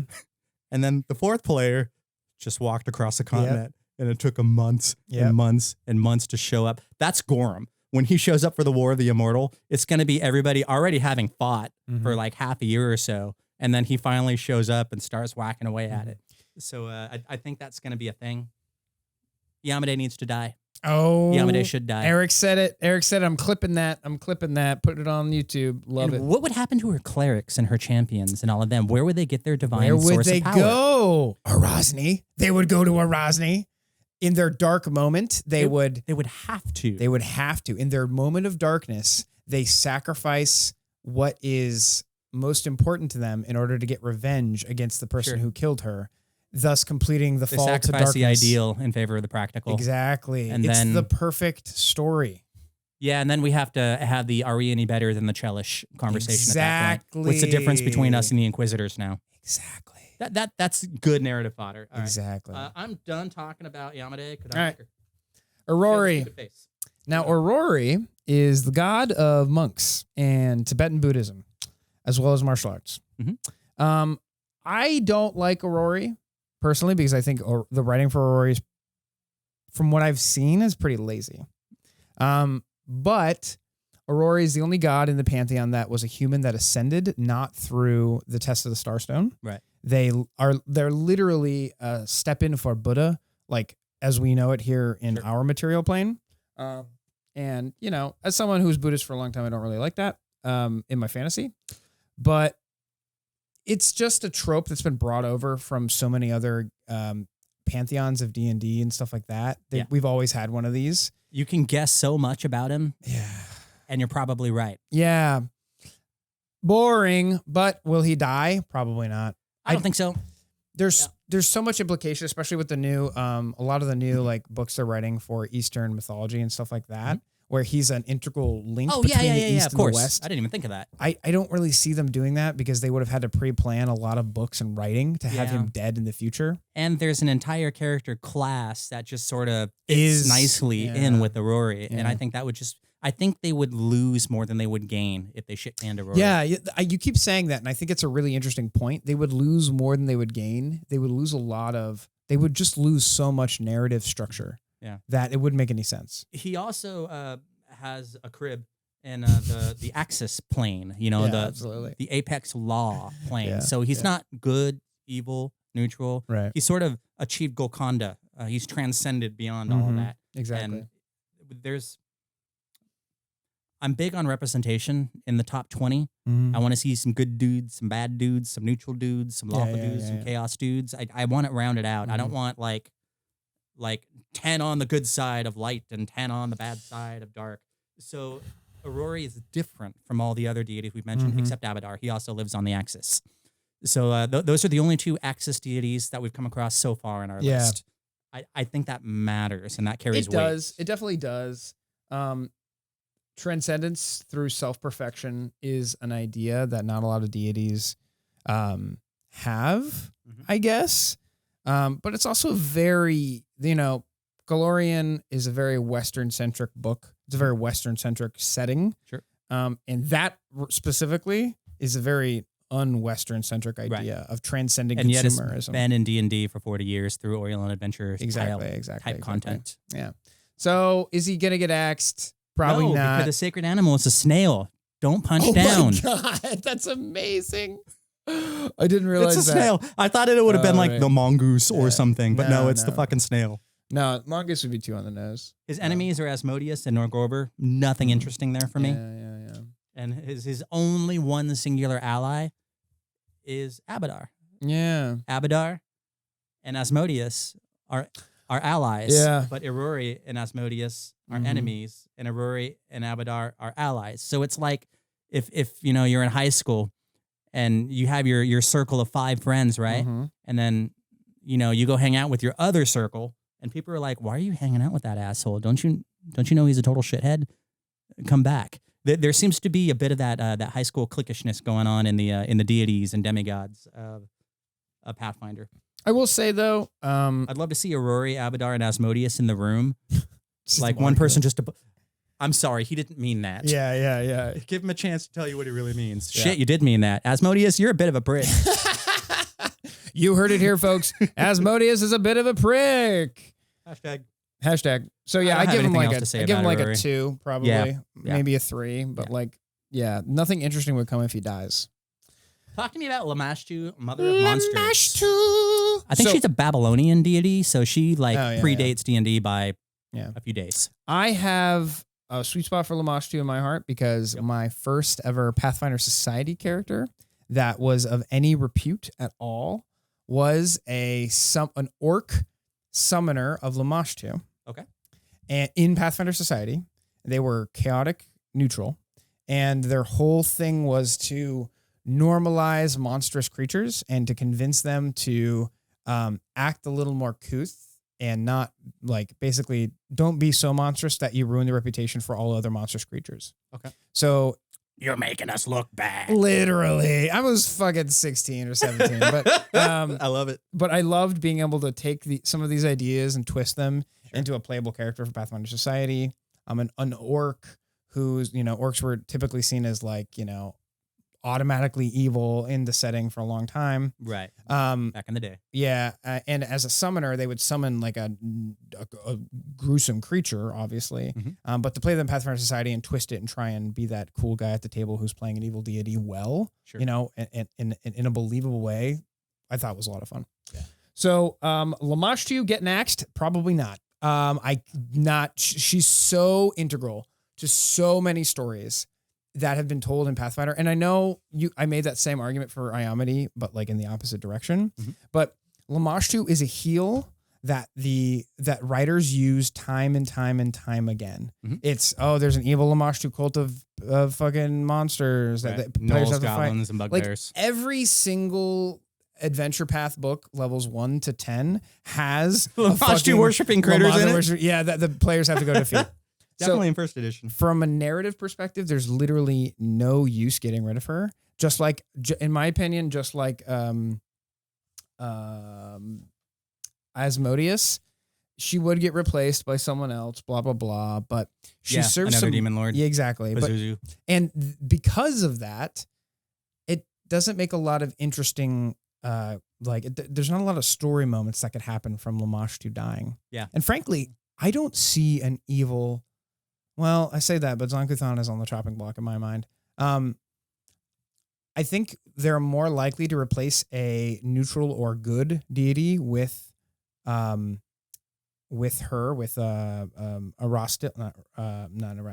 with What's your fucking name? Arazni. Arazni. Yeah. I know. Words are hard, guys. So I think they're more likely to replace a neutral or good with Arazni because she's so gray area than they would like a pure evil bad person of like Lamashtu. Yeah, no, whoever we kill, it's got to pull on the heartstrings. Absolutely. It's got to make us go, oh, that hurt. Exactly. And no one's going to get hurt by Lamashtu dying. No. Yeah. I think the other thing is she's the abyssal representative in the top 20. Yeah, that's what I meant by if you have Asmodeus. your devil lawful, you got to have your chaotic evil. Yeah. Mother of monsters, and she's an ancient Babylonian deity, so we don't have to worry about any of the orc we don't nonsense. have to worry about copyright. Yeah, that's a good point. Yeah, that's a good point. I mean, if this was Tiamat instead of Lamashtu, maybe, but so I give it a 2. Yeah, 2 or a 1. Same here. Yeah, I have a hard time giving anything a 1 or a 10 because that means I'm like absolutely sure. She's also the goddess of aberrance, and there wouldn't be anybody to represent that. Yeah, Zon-Kuthon, I don't think he's aberrant. No. So Zon-Kuthon isn't a born mutilation; it's a lived mutilation. Sure, it's the act of mutilating, not like nature mutilating yourself. Enemies, Asmodeus, interesting enough. Yeah, that makes sense. That makes sense. It really does. Demons and devils Abadar, hate each other. Asmodeus, Desna, Iomedae, Rovagug, Sarenrae, Zuki. She just doesn't get along with others. Yeah, she is in a relationship with, or was with Pazuzu, another demon lord. Yeah, and I know he's more of a D&D thing these days. He was in Out of the Abyss, if I remember right. So I don't know. For that reason, they're staying away. Me no say. But yeah, sacred animal, the jackal. So for all you hyena gnoll lovers out there, she likes you. Yeah, my buddy printed me a mini of like a gnoll wielding a mace or something like that, or a flail, and I painted it up and stuff like that. So I want to try and use it. So I think a character I'm going to play soon is a gnoll of some sort, like a gnoll fighter or something. I like it. I think it'd be a lot of fun just because I want to be able to use my mini. Yeah. One more thing, then I'm ready to move on. Sure. And I have a joke coming up. So prepare yourselves, kiddos. The friendship is over. Getting rid of Lamashtu, what would that do? Oh yeah. The normalization of monstrous races, like you were saying for your character concept. Goblins are playable. Kobolds are playable, orcs are playable, lizard folks are playable, gnolls. All of these traditionally evil races, going back 40 years in D&D, they become normalized and they're friendlier in the text, in the stories, in the blurbs, and all of that stuff. So sort of divorcing those demi-human races, if we're gonna resurrect that language, that would be a good case for shit canning Lamashtu. Like get rid of her. And we can bring and normalize the goblins and the kobolds and the creepy crawlies of the world. I don't think they're going to do it. No, they're not. But that's the only singular thing I can think of that would make killing her interesting. Absolutely. Otherwise, not interesting. Yeah, absolutely. So we didn't plan it this way, but it just so happens that our alternating on the deities means you get to talk to us about Nethys. Yes. So for a long time, I had an issue with neutral deities. Nethys is probably one of the, if not the only neutral deity that I've ever actually liked being neutral. Yeah. Gozreh makes sense. Nature is neutral. And then magic, which in my mind is just kind of like a depiction of neutrality. Like magic is neutral just like nature is neutral because they are just things in the universe. These are gods of a thing that exists, of forces of nature. Sure. Because in the glory and magic, they're without moral agenda. Yeah, exactly. And it makes sense that they're neutral. That's why I don't think they'll ever get rid of them. In addition, we've had a lot of great story built up around Nethys and the Osirian god and all that stuff. So for him to die. The god of magic. The one interesting part of that part of the map. Yeah. For the god of magic to die means that you just deleted a lot of cool, interesting stuff in a part of the world that set it aside from just being a rip on Egypt. Sure. You know what I mean? So you would nullify a lot of great writing there. And what does it mean if the god of magic dies? Well, like magic disappears? Like no one's there to take up his place.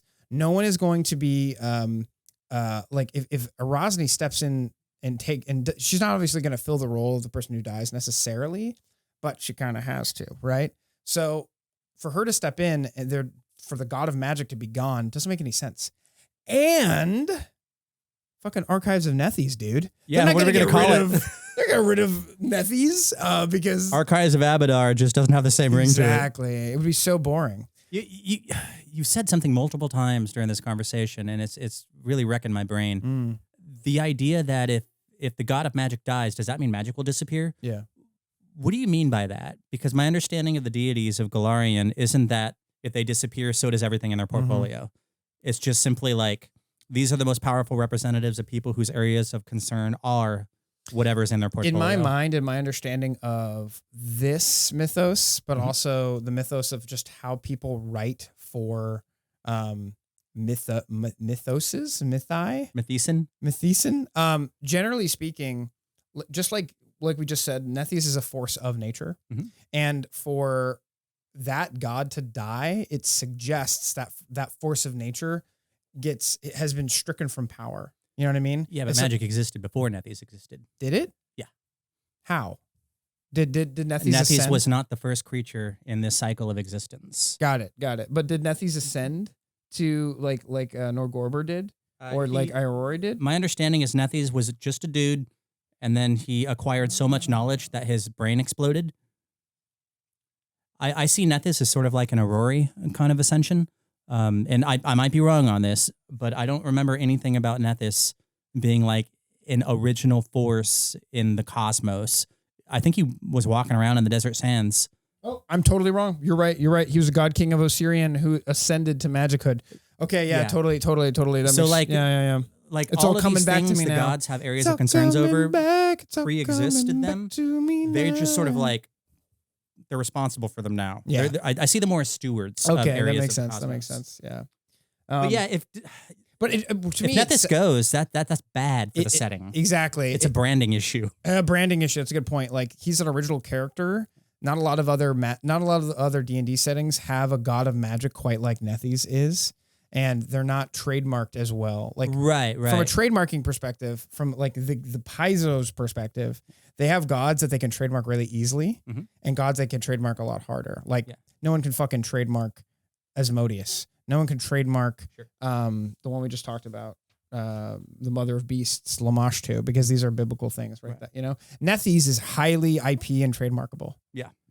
So for that reason alone, he probably jumps down to a 4. Yeah. And then like I'm gonna add on to that, which is gonna bring it down to a 2. Yeah, exactly. The fact that Paizo is doing a really good job of expressing inclusivity and heritage choices, ancestry choices, and deity choices. So we have this polycule.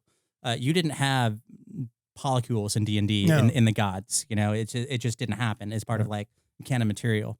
And there's mental health that we're dealing with Nethys. Oh yeah, that's a good point. Yeah, and that's not something they're just going to throw away. It's kind of like he has a conversation piece. Yeah, he has above like and beyond just BPD a cool dude or something. Yeah. Basically, yeah. So there's cool stories that Nethys represents, and if you get rid of him, there's nobody else to pick up that mantle except Zon-Kuthon. Oh, yeah. And I just don't see that happening. And you think Zon-Kuthon is going to get the axe? I don't think he's going to get the axe. Oh, really? No. Okay, gotcha. No, I think Iomedae is going to get the axe. Okay, yeah. So who's an enemy to Nethys? None. Who's an ally to Nethys? None. Nethys keeps his own counsel. Vibing. He's vibing. Where's his? Where does he pay his rent? Where does he live? Did you notice that? I haven't been reading it. I've just been letting you read it for me. Sure. Realm. Achnafith. Fuck me. He's dude. in the Maelstrom. Maelstrom. All right, cool. Yeah, I can't say the other word. So there is a in the cosmology that Pathfinder is kind of dancing around. Right. There's this creationary force, and there's this like primordial chaos soup, and he's running around in there, and that's the Maelstrom. That giant Charybdis looking tidal pool in the shackles. He lives down there. The Assassin Brotherhood of Achachek also live down there. There was another deity we were just talking about that also lives in there. Got it. I think that was Gozreh. Yeah, Nethys is the god of nerds. So it just feels to me like this whole war of the Immortals is dancing around the Maelstrom, and Nethys will be involved somehow. I mean, the War of Immortals is going to be war over something, right? Something will be gained by winning the war. What that is, I don't know yet. Recollecting the sparks of divinity before everybody has one. Yeah, that's a good. I mean, this story that we're beginning to piece together reminds me a lot of the sparks of divinity, quote unquote, from War of the Spark in Magic the Gathering's like lore and stuff like that. Because planeswalkers are kind of like gods in many ways, but then they lost a lot of that power, and now there are very few of them. So to me, this kind of reminds me of we're introducing this class that has a spark of divinity. That means divinity is probably going to be more common when this class gets introduced as a moment in time. And because that's going to change the cosmology of the world, they're not going to then get rid of this class later. Right. That's going to be a class in the game forever. It's an ongoing thing. Yeah. That's Whatever god they killed. There's probably going to be a 3rd edition class too. Okay. Right? Because they have relegated a couple classes to archetypes, but they still exist in the game. Sure. So they've introduced this idea. Do you think there's going to be a Spark of Divinity rogue class in all the other classes? I'm saying whatever the name of this class is that we can't remember, right? Exemplar. Exemplar. Okay, there you go. There's going to be an exemplar People with the screaming same. it for the past hour. I know. There's going to be an exemplar with the same ability and lore to it for the rest of Pathfinder, more than likely. Sure. Yeah. You know what I mean? Once they make a class, they do a very bad job of getting rid of it. Yeah. And that's not entirely true. There's a book on this shelf that proves me wrong. I understand that. But the Mesmer did nothing wrong, and we want one. Please, Paizo, I know you're listening. Please make the Mesmer again. I really, really want it. I know. Make a cool way to just please. More occult stuff, please. Anyway. Yeah. So the thing we said about Irori, where it's kind of like patron deity of monks, Nethys is patron deity of wizards. Yep. I think that's another reason why they're not going to ship it. Yeah, totally. That's all I got to say on Nethys. 2 out of 10. I think the setting would lose more than it would gain. Yeah, it would. It doesn't make any sense. So I don't know if any of you goblins out there know this, but I'm currently running Agents of Edgewatch. And that brings us to Norgorber Hour. The god of greed, murder, poisons, and secrets. Yup. This is one of my favorite deities. I love him. Yeah, because he's the deity of noir stories. And you love noir stories. He's just so easy to fix in there. Yeah. Okay, so Norgorber. Norgorber is distinctly Paizo material. Yes. In the same way I feel that the guy we were just talking about is. There have been gods of assassins in other settings, right? There are, yeah. And this is sort of, again, like the tripartite, Judeo-Christian, right. Father, Son, Holy Ghost, all that stuff. It's the poison, the secret, and the holy murder. Yeah. Yeah. With a splash of greed. Yeah.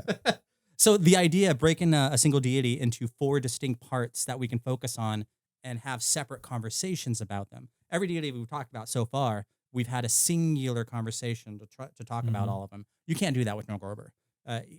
He's a complex deity in that respect.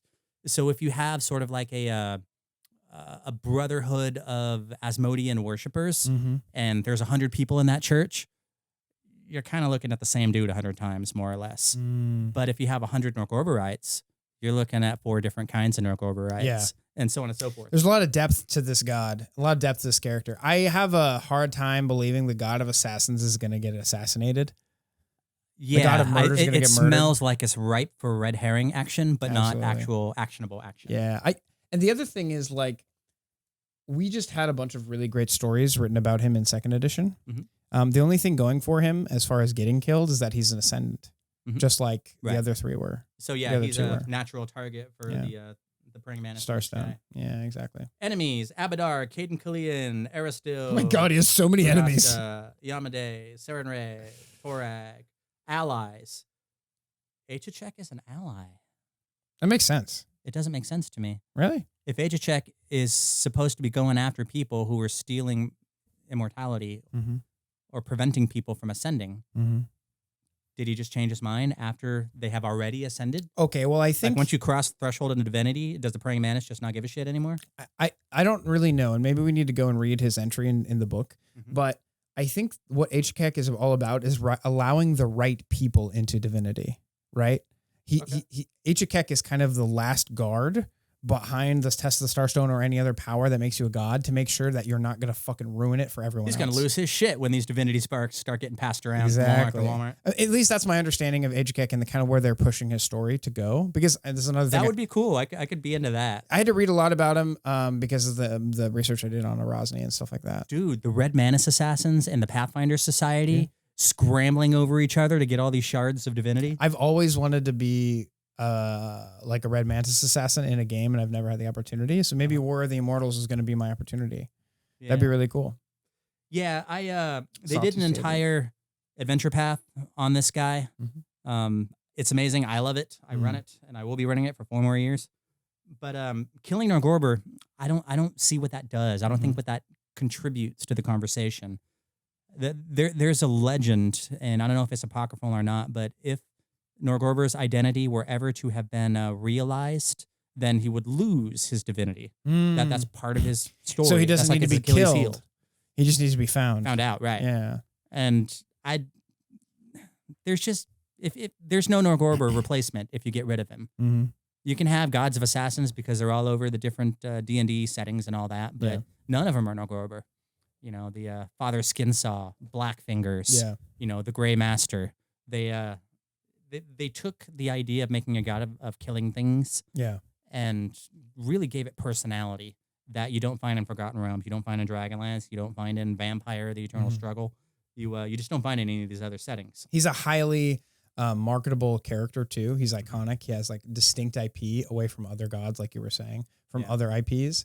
And for that reason alone, I don't think he's going to get And his art is always great because you have all these, you know, floating humanocentric deities. Like, why don't they just look like giant butterflies? Or what is that meme of like the perfect form is like a grizzly bear? What? There's this conch shell looking diagram that shows like the apex human form. Right? Are you talking about that right there? No, it's I'll show you later. Gotcha. It was all over the internet for a long time. Okay. I think Vance posted it one time. All right, gotcha. But like, why don't all the deities look like that, whatever that is? Instead, you have them looking like people or halflings or dwarves, and that's just dumb. But Norgorber, he looks like floating body armor and robes, like you walked out of the cast of Bedknobs and Broomsticks. Angela Lansbury on his tail. So no, we keep Norgorber. The golden spiral is what you're talking about. There it is. Yeah, golden spiral. Yeah. So I like Norgorber. Yeah, I give him like a 1 out of 10. In He's my not mind, going anywhere. In my mind, he's gonna get a little higher of a rating for me just because we have to. He's one of the Ascendant, so I think maybe closer to a 4 or a 3. A 3. I'm gonna say 3 out of 10. Okay. Probably not. There's a lot of other people are going to come before him before he gets. Yeah, I've got a -4 out of 10 for my Norgorber choice. Got it. What is your choice for Pharasma? That's my question. Pharasma, Lady of Graves, one of my personal favorite deities in all of Pathfinder. I've played multiple characters who are like champions or clerics or followers of Pharasma just because I like her vibe so much. Goddess of birth, death, fate, prophecy, and time. Prophecy's dead, yo. How is she the goddess of prophecy? A prophecy's dead. I wonder. And we just had an AP called Stolen Fate, and she's the goddess of fate. And there was a Harrow deck angle there. And that was super, super recent. And that was high level, too. That was almost 20th level, I think. Oh, is it really? Yeah. I haven't read it because that's one of the ones that I'd like to play in one day. They can't get rid of Pharasma. I don't think so. I would be so upset. And the other thing is, like, there's a bunch of the cosmology literally just revolves around her. She's the first one in, last one out for this cycle of creation. Exactly. So, and they explicitly said so. So if she goes and everybody else, all of existence is still there afterwards, that's going to make me feel like that moment when Doomsday killed Superman and they fucking brought him back within a couple of issues. And you're like, really? It's like, come on, you guys, you can't do that. Yeah. You know, Arazni stay dead, Pharasma stay alive. Exactly. It's the same conversation. So enemies, Urgathoa, because she hates undead. Undead keep your soul from going to the boneyard and transcending and passing through. And then her allies are Alceda. She's another elven deity. Okay, Alceda and Tsukio, whoever the hell that is. Don't care. Not top 20. Alceda's rings. That's from the original Adventure Path. Yeah, the elven teleportation goddess. Yeah. My druid in the game we're playing, fucking Abomination Vaults, is a worshiper of the other elven goddess, the one who hates like undead and stuff like that. Gotcha. Nature and hates undead. So yeah, Pharasma's like a 1 for me. There's no fucking way they're getting rid of Pharasma. She's the Lady Grave. She's also the most powerful deity out of all the deities. She's the most powerful, She's like like hands the down. IO for this particular setting. Yeah, exactly. And you just don't. Yeah, we'll fucking eat our The setting shoe. if she gains ends up- nothing. Yeah, she goes. exactly. It loses a lot. And for a similar reason, so I'm gonna give her like 1 out of 10. Yeah, Impossible. Big same. I could talk about Pharasma forever. So we'll just move along. I think. Yeah, Probably Luis 1 out of 10. Loza did say that she's on the chopping block. Yeah, she said But that she's I think that's a red available to be herring. chopped, but that's a total red herring. Yeah. He's just saying that to make you really take To make everything. her extra safe, I think Yeah. we need to grow the polycule by 1. Gotcha. Moving on to who cares Rovagug. Rovagug. Okay. Stand in for Chaos Incarnate. In my opinion, Rovagug again is so integral to the very basis of the story Mhm. that they need to wrap an entire arc around him dying. And I don't think that He's the Ragnarok beast. He's the Ragnarok. He needs beast, to be yeah. here with fucking. We just talked about these deities, and I can't Mhm. remember their names. That's okay. There's 20. I mean, to be fair, there's 20. Yeah. Rovagug and Pharasma, I think, need to be the last 2 standing in creation Yep. before the next cycle kicks in. Exactly. If it's Rovagug, I'm going to be upset. Yeah, it's a creation myth deity, and because of that, you can't just get rid of it and expect the whole setting to still work. You know what I mean? Like, how can Rovagug die when it took like 9 gods to imprison him, just to imprison him? Right. Like, that doesn't make any sense. Well, he's sort of under a hot lamp right now, and that suppressed his power. Sarenrae kind of beat him down into the pit of Gormus, or lured him in rather, and then Asmodeus kind of stitched it up around them. Yeah. And she put a blazing sun Right, in there right, to right. kind of make him go to sleep, however the fuck that Yeah. works. But like the idea, it's kind of like the Tarask getting burned away constantly so that it can never regain its full strength. Yeah. Because it took so many gods to just imprison him, I don't see him dying. You know what I mean? I don't see him. Yeah, that just doesn't make any sense. Yeah, I wouldn't. Yeah. be So into that. 1 out of 10, Rovagug's not gonna die. Big same. Yeah. What about Sarenrae, the Dawn Flower? This is tough. Yeah, she's a crowd favorite. She's a crowd favorite. Neutral good. She started out an angel too. She didn't ascend or go through any of the other channels that everybody else did. Goddess of healing, honesty, redemption, and the sun. Mhm. In Nirvana, lives in Nirvana. Allies are Cayden Cailean, Desna, Iomedae, Shelyn. Enemies, Asmodeus, Lamashtu, Rovagug, Urgathoa. She's also like one of the gods of the Middle East, quote unquote, the Middle East of North Africa, if you will, of Galorian. I don't think she's going to die, but if she did, it would be really interesting. So for whatever, because she's such a close favorite for the IP and stuff like that, I don't see her dying. I don't see her. They built too much around her in previous adventure paths and stuff to make killing her that valuable. But if she does die, then you could be like, oh, well, she's dead. Well, which means that Rovagug's sun thing that's keeping him down is going to diminish, if not go away, because she's not, feeding it power or something like that. Narratively, you could easily see that jump in logic, right? So because of that, I could see her death setting up a bunch of big things that the players need to solve. You know what I mean? I kind of think of in terms of World of Warcraft, where they have an arc and they have a great antagonist at the end of the arc, and they lead up to that great antagonist and taking down or doing something about that great antagonist, right? We had Tar-Baphon as the great antagonist of first edition for the most part. There are other great antagonists, but he was like the great antagonist, and he got toppled at the very last edition. Right. You know what I mean? There's a super lich in every D&D game. Yeah. Who is the great antagonist of second edition? Well, maybe it could be set up as Rovagug. Maybe it could set up. Isn't it? Is it? So that's the question. He's just literally on an island somewhere, chilling, regrowing his body. He just got blasted back from Absalom when he tried to go after it. So his body is being reconstructed, but his armies are in control of a great region of space, right? Sure. Yeah. So if she dies, I could see them setting up the return of Rovagug as a threat to the universe. Okay. That's the only argument for her getting so big. It's big, but it makes sense. Yeah. So that's the only thing I could think of that would actually make her a good target for this. I've got another one. Okay. And I'm going to throw it out here because this is so my money is still on Iomedae. I think she's getting it. Yeah. If it wasn't her, Sarenrae's my number 2. And the reason why I think so is because number 1, she's part of the polycule. Right. It would hurt if we lost her. That's true. Number 2, she's big on redemption. Well, Shelyn, who's also in the polycule, has a brother, I feel like I'm in high school, named Zon-Kuthon. Mm-hmm. And she's been trying to redeem him all these years since he came back from the deep regions of space and, went and sucked on a tentacle somewhere. So how cool would it be if Zon-Kuthon killed the goddess of redemption and the sun, and he brought shadow, and I'm not going to be redeemed. And Shelyn does an about face and says, that's it. I can't do this anymore. Brother, my brother, you are irredeemable. And now we go to war.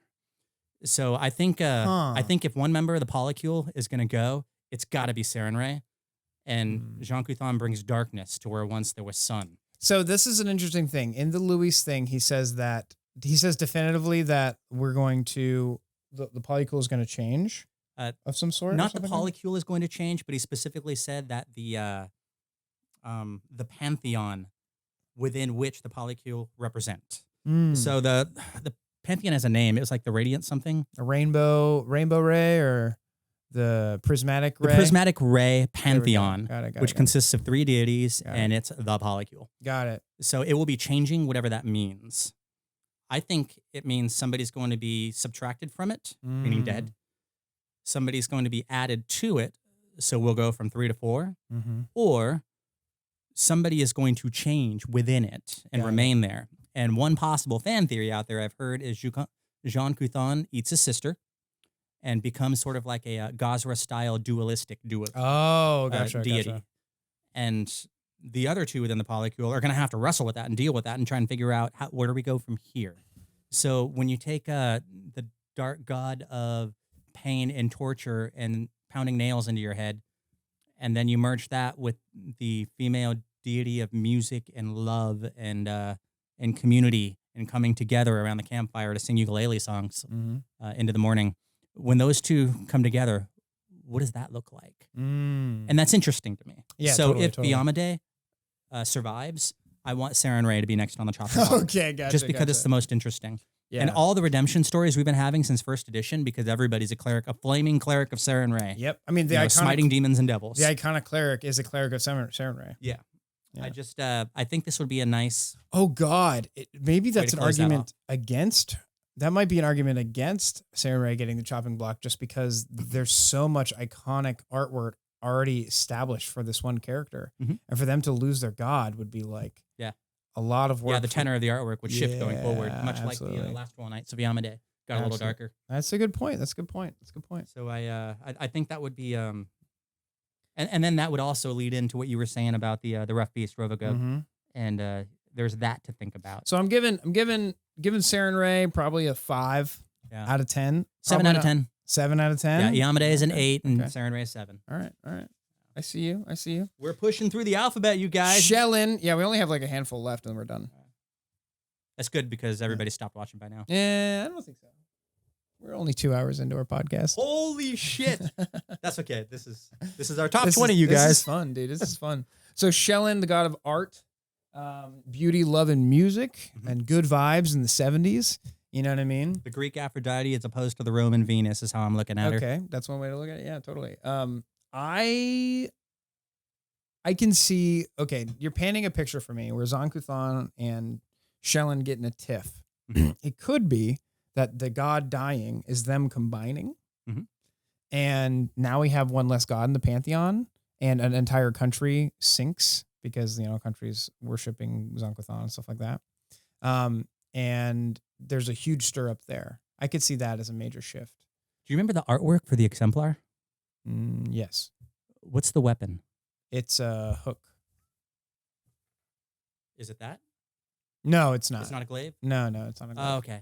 All right. Because artwork that's Zon-Kuthon's glaive, and she's had it, and she thinks that that's what's corrupted her brother and turned him into a Cthulhu. Gotcha. And so she's had it all this time. Interesting. So is it going to corrupt her? Is Zon-Kuthon going to consume her and get the glaive back? Whatever. I thought the exemplar might have been a teaser, a for nod that. to that. Like, is that literally the glaive of darkness or whatever it's called? No, he's wielding like a Pacific Islander weapon. I think it's like a Maori spear or something like that. Gotcha. Yeah, it's like a spear. Okay. Yeah, I don't think he. Yeah, no. It's basically a spear made out of bone of some sort. I like how her enemies include her brother Zon-Kuthon, And I remember there being a paragraph in here somewhere saying she Such a doesn't cool bit of art. really see these people as enemies. Mm. And everybody loves the goddess of beauty, right? And love and music. What's not to love unless like that's your agenda? is to How can crush she those have things. enemies if she's the god of love? So somewhere in all this text, it even says, yeah, she doesn't really have enemies per se. Right. And even people like Asmodeus, are into her to a degree. So yeah, Shelyn gets a pass for a lot of reasons, but she has this tragic connection to her brother. Some probability. Yeah. Shelyn, 6, and I'll tell you why. Mm-hmm. It has to be above 5 because Luis Loza pointed to her in I one of his agree. bullet points. I agree. And one of his bullet points said that what do you call the guys? The harbingers of deities. Mm-hmm. They represent the deities and they show up and speak in their name. And blah, Avatar. blah, blah. It's the other word. Okay. Anyhow, all the gods have them. Mm-hmm. And her father and Zon-Kuthon's father is that for Zon-Kuthon. Zon-Kuthon, when he came back from the far reaches of space and he was crazy now and he's full of chains, he took his dad, a primordial deity from Stone Age days in the universe, and basically made dad his bitch. Wow. And now dad is his harbinger. And dad I need to learn more about Zon-Kuthon. Awful. So the bullet point in here says that one of those are going to die. Oh. So how about Zon-Kuthon kills daddy in front of sister Mm. and Sarenrae? And Shelyn says enough's enough. Sarenrae tries to forgive her and then gets caught in the blast. Something. Yeah. I feel like this is a family story Mm-hmm. is what we're building up to. And that, the polycule, dad as a subservient deity Right. at this point, the brother, the black tapestry, Mm-hmm. these radiant crystals of divine power sprinkled throughout the globe. The test of the Starstone, Achachek, the god of killing people and keeping them from becoming deities. Everybody's got a vested interest in the Shelyn Zon-Kuthon story, except for Torag because he doesn't give a shit. Speaking of which, Gorum. Torag is next. Yeah. All right, let's do the uninteresting one. So for going back to Shelyn, I'm probably gonna give her like a 5 or a 6 because she's part of the polycule. She's more likely, but Crowd favorite. maybe but she's a crowd favorite. 6 maybe. I'm saying solid 6. Solid 6. Yeah. She's also sort of like the patron deity of bards in the same way that Irori is monks and Nethys is That's a good magic. point. So that's another reason to keep her rather than kill her. And Torag is the patron deity of dwarves. So I know. I think Torag should Sorry, dwarf die fans. just because he's boring. But that's just me. His pantheon is god of the forge, protection, and strategy. Yep. All of these things could be given, all these pantheon deals could be given to other major gods in the major pantheon without any issue. You can have minor gods of an ancestry, but you can't have a major god that's just like, I'm the major god of this ancestry, in my opinion. Like, Sister Sting or whatever her name is. Calistria. She's not really the god of elves. She is like elven. She's an elf, but she's not the god of She's one of the 3 patron gods of the elves. Not like Torag is the god of dwarves. Right, he owns it. Like he's the fucking guy. There's other gods of dwarves, sure, but he's he's referred like to as the father of creation, and he was actually in the they renamed everything, and I can't remember the new names. There's a new cosmological location called like the Divine Font or the Sacred Forge or something like that. Right. That's where he was when he hammered out a lot of the stuff that we're living in Golarion. Got it.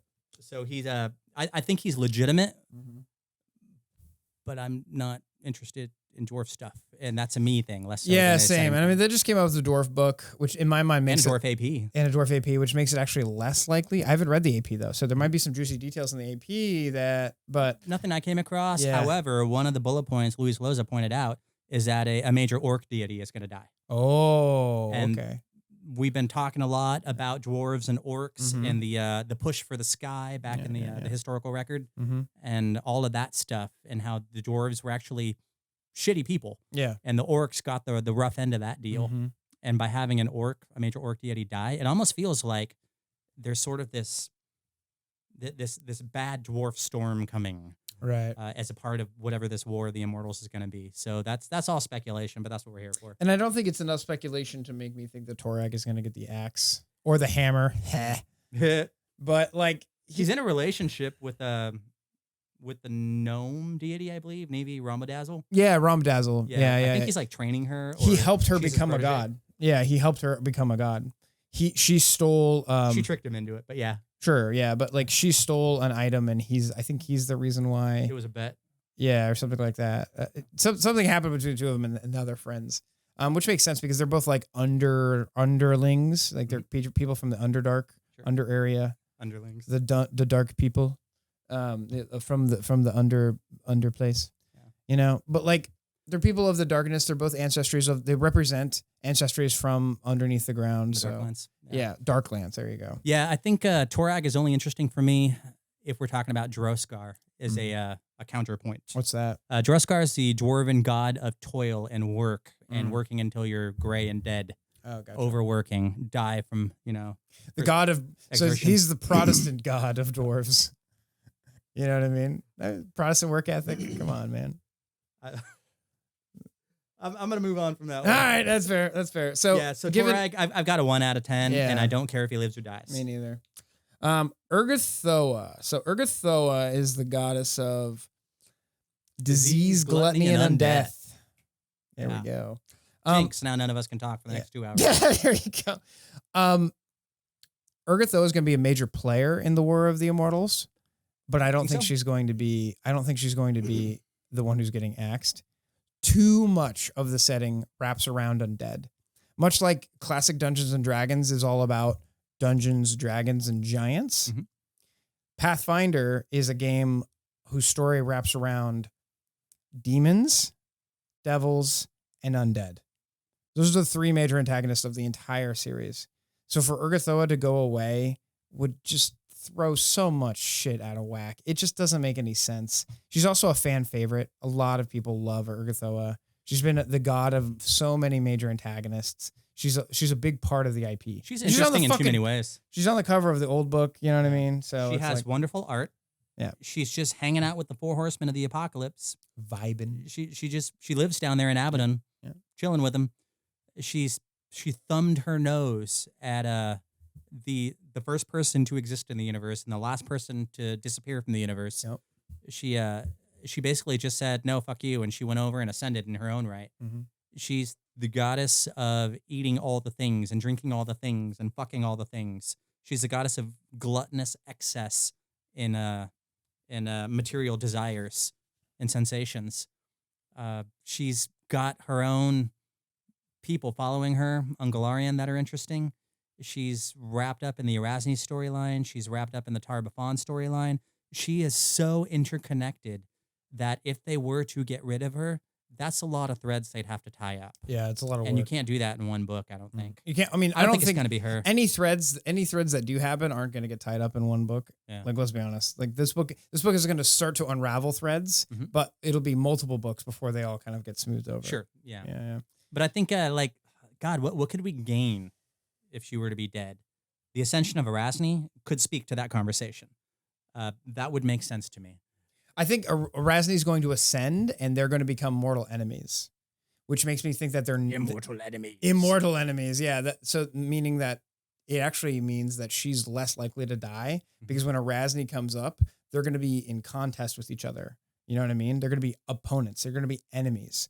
And for her to die and Arazni take her place is such a imbalance in the other direction. I don't think that she'd take her see. place because they would When have I- different when I areas say- of concern. What I mean by take her place is take her place in the 20, right? Right? Oh, sure. Yeah. Yeah.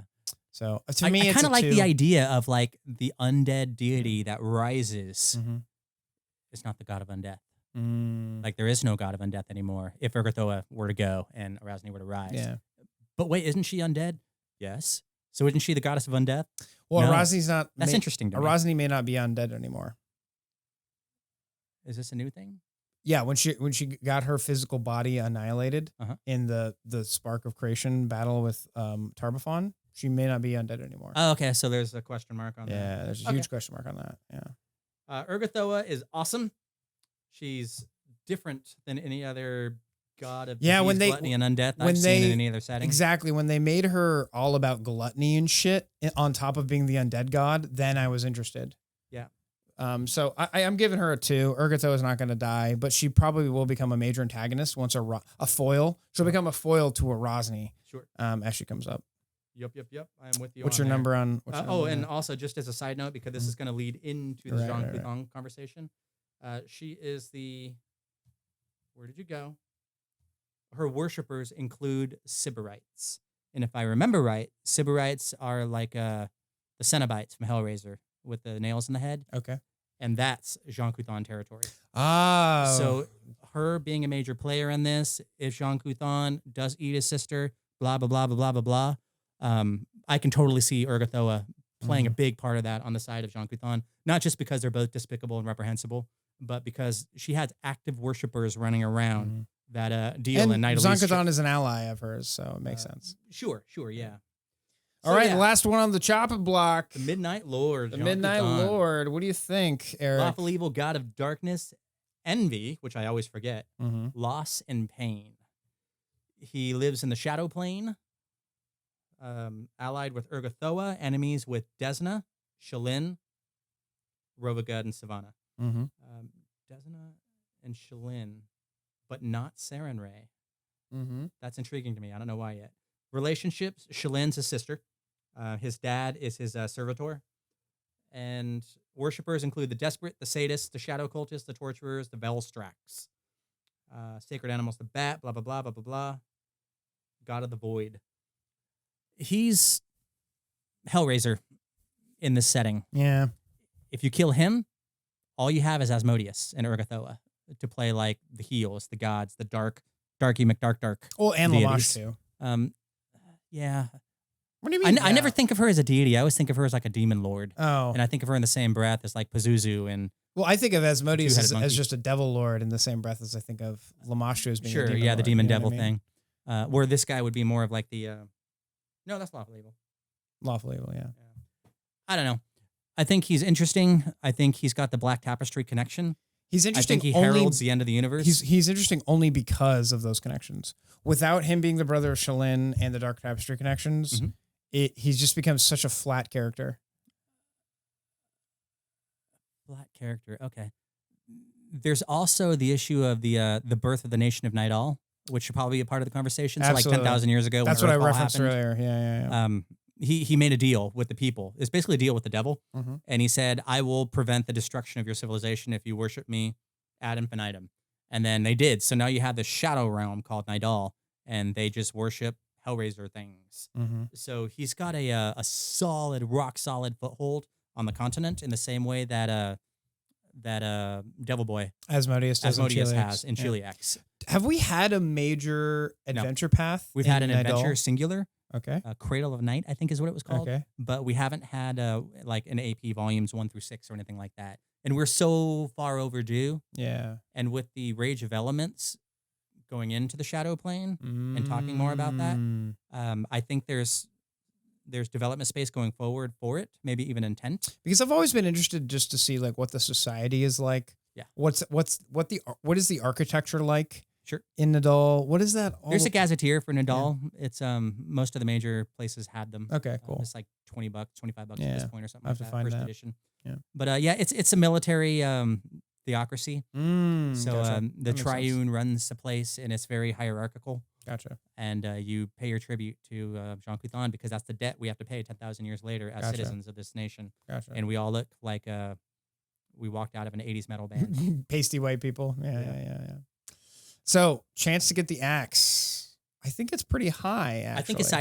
I think it's either like 1 or 9. Yeah. It's one of those. It's him, or it can't be him. That's too easy. Yeah. It's one of those things. I think the setting would be worse off if we lost him.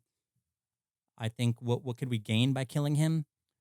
If he gets absorbed into Shelyn and they become a dual deity, we can still have him without having him. And we get to see we get to have an adventure in Nidal that watches the country change. The aftermath of that would be amazing. Right, because we've been having like the fall of the House of Thrune and Cheliax since middle first edition. Maybe it's Nidal's turn. Exactly. For this, and we like our dark shit, right? So this would be a good example or good opportunity to have, darker stories in that part of the world. I think we would lose so much more than we would gain if we shit canned him. But I think they've been teasing us for so long about this whole, he went to the edge of the universe. He came back different. He's got a glaive that was taken by his sister and she's trying to redeem him. There's just so much, teasing going on from the developers and designers of his story. Are we ever going to get any kind of resolution? If so, this is it. Yeah. And that's what would make my 9 out of 10. Gotcha. But on the other hand, I like Johnny. He's Johnny Kuthani. All right, so to total these up, top 3 in order. I think for both of us, it's Iomedae, number 1. Number 2, Sarenrae for me. Sarenrae.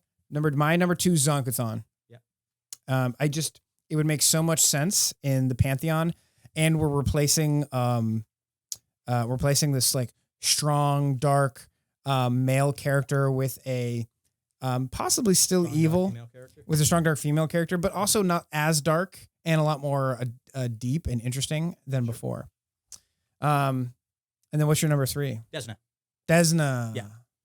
Yeah, I really like the idea of Zon-Kuthon eating Desna, bringing the dark black tapestry in, and then I'm almost positive it's his dad who's going to die. Right. And then Shelyn just says, okay, I'm done trying. It's sometimes you got to kick people out of your family. It's true. So that's the most interesting story I can think of. Desna's number 3. My number 3, it's so hard, but after hearing what you've said and stuff, I have to pick someone who's in the polycule. And I'm thinking it's probably going to have to be Sarenrae.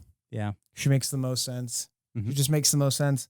And that would allow us to go back to that North Africa region again in order to have a fallout of her followers not having faith anymore. And in Osirian, they love going to Osirian. I love going to Osirian. So we could have another Osirian adventure where, she's just not there anymore. The undead blow through, the city there, Kepthes, I think is what it's called, because now the Sarenrae priests don't have their magic anymore. But number 1 though, at the end of the day, is Iomedae. Iomedae. I think it's Iomedae. Please die, Iomedae. You heard it here, folks. Iomedae is our pick between the two of us easily. The most interesting character by far. I think that's all we have to say after this 2.5 hour episode or whatever it is. I think this might be the longest episode we've ever done. Yeah, well, it was bound to be. I mean, our top 10s go for an hour and a half. We just did 20 deities. Absolutely. Plus 1. So yeah, thanks so much for watching, Goblins. As always, leave some likes and comments in the bottom. It really helps us. Tell your friends about the podcast. If you have a D&D or if you have a Pathfinder friend or a D&D friend, if you have a D&D friend who likes podcasts, send them our podcast, get them hooked on Pathfinder, and then create another beautiful Pathfinder player.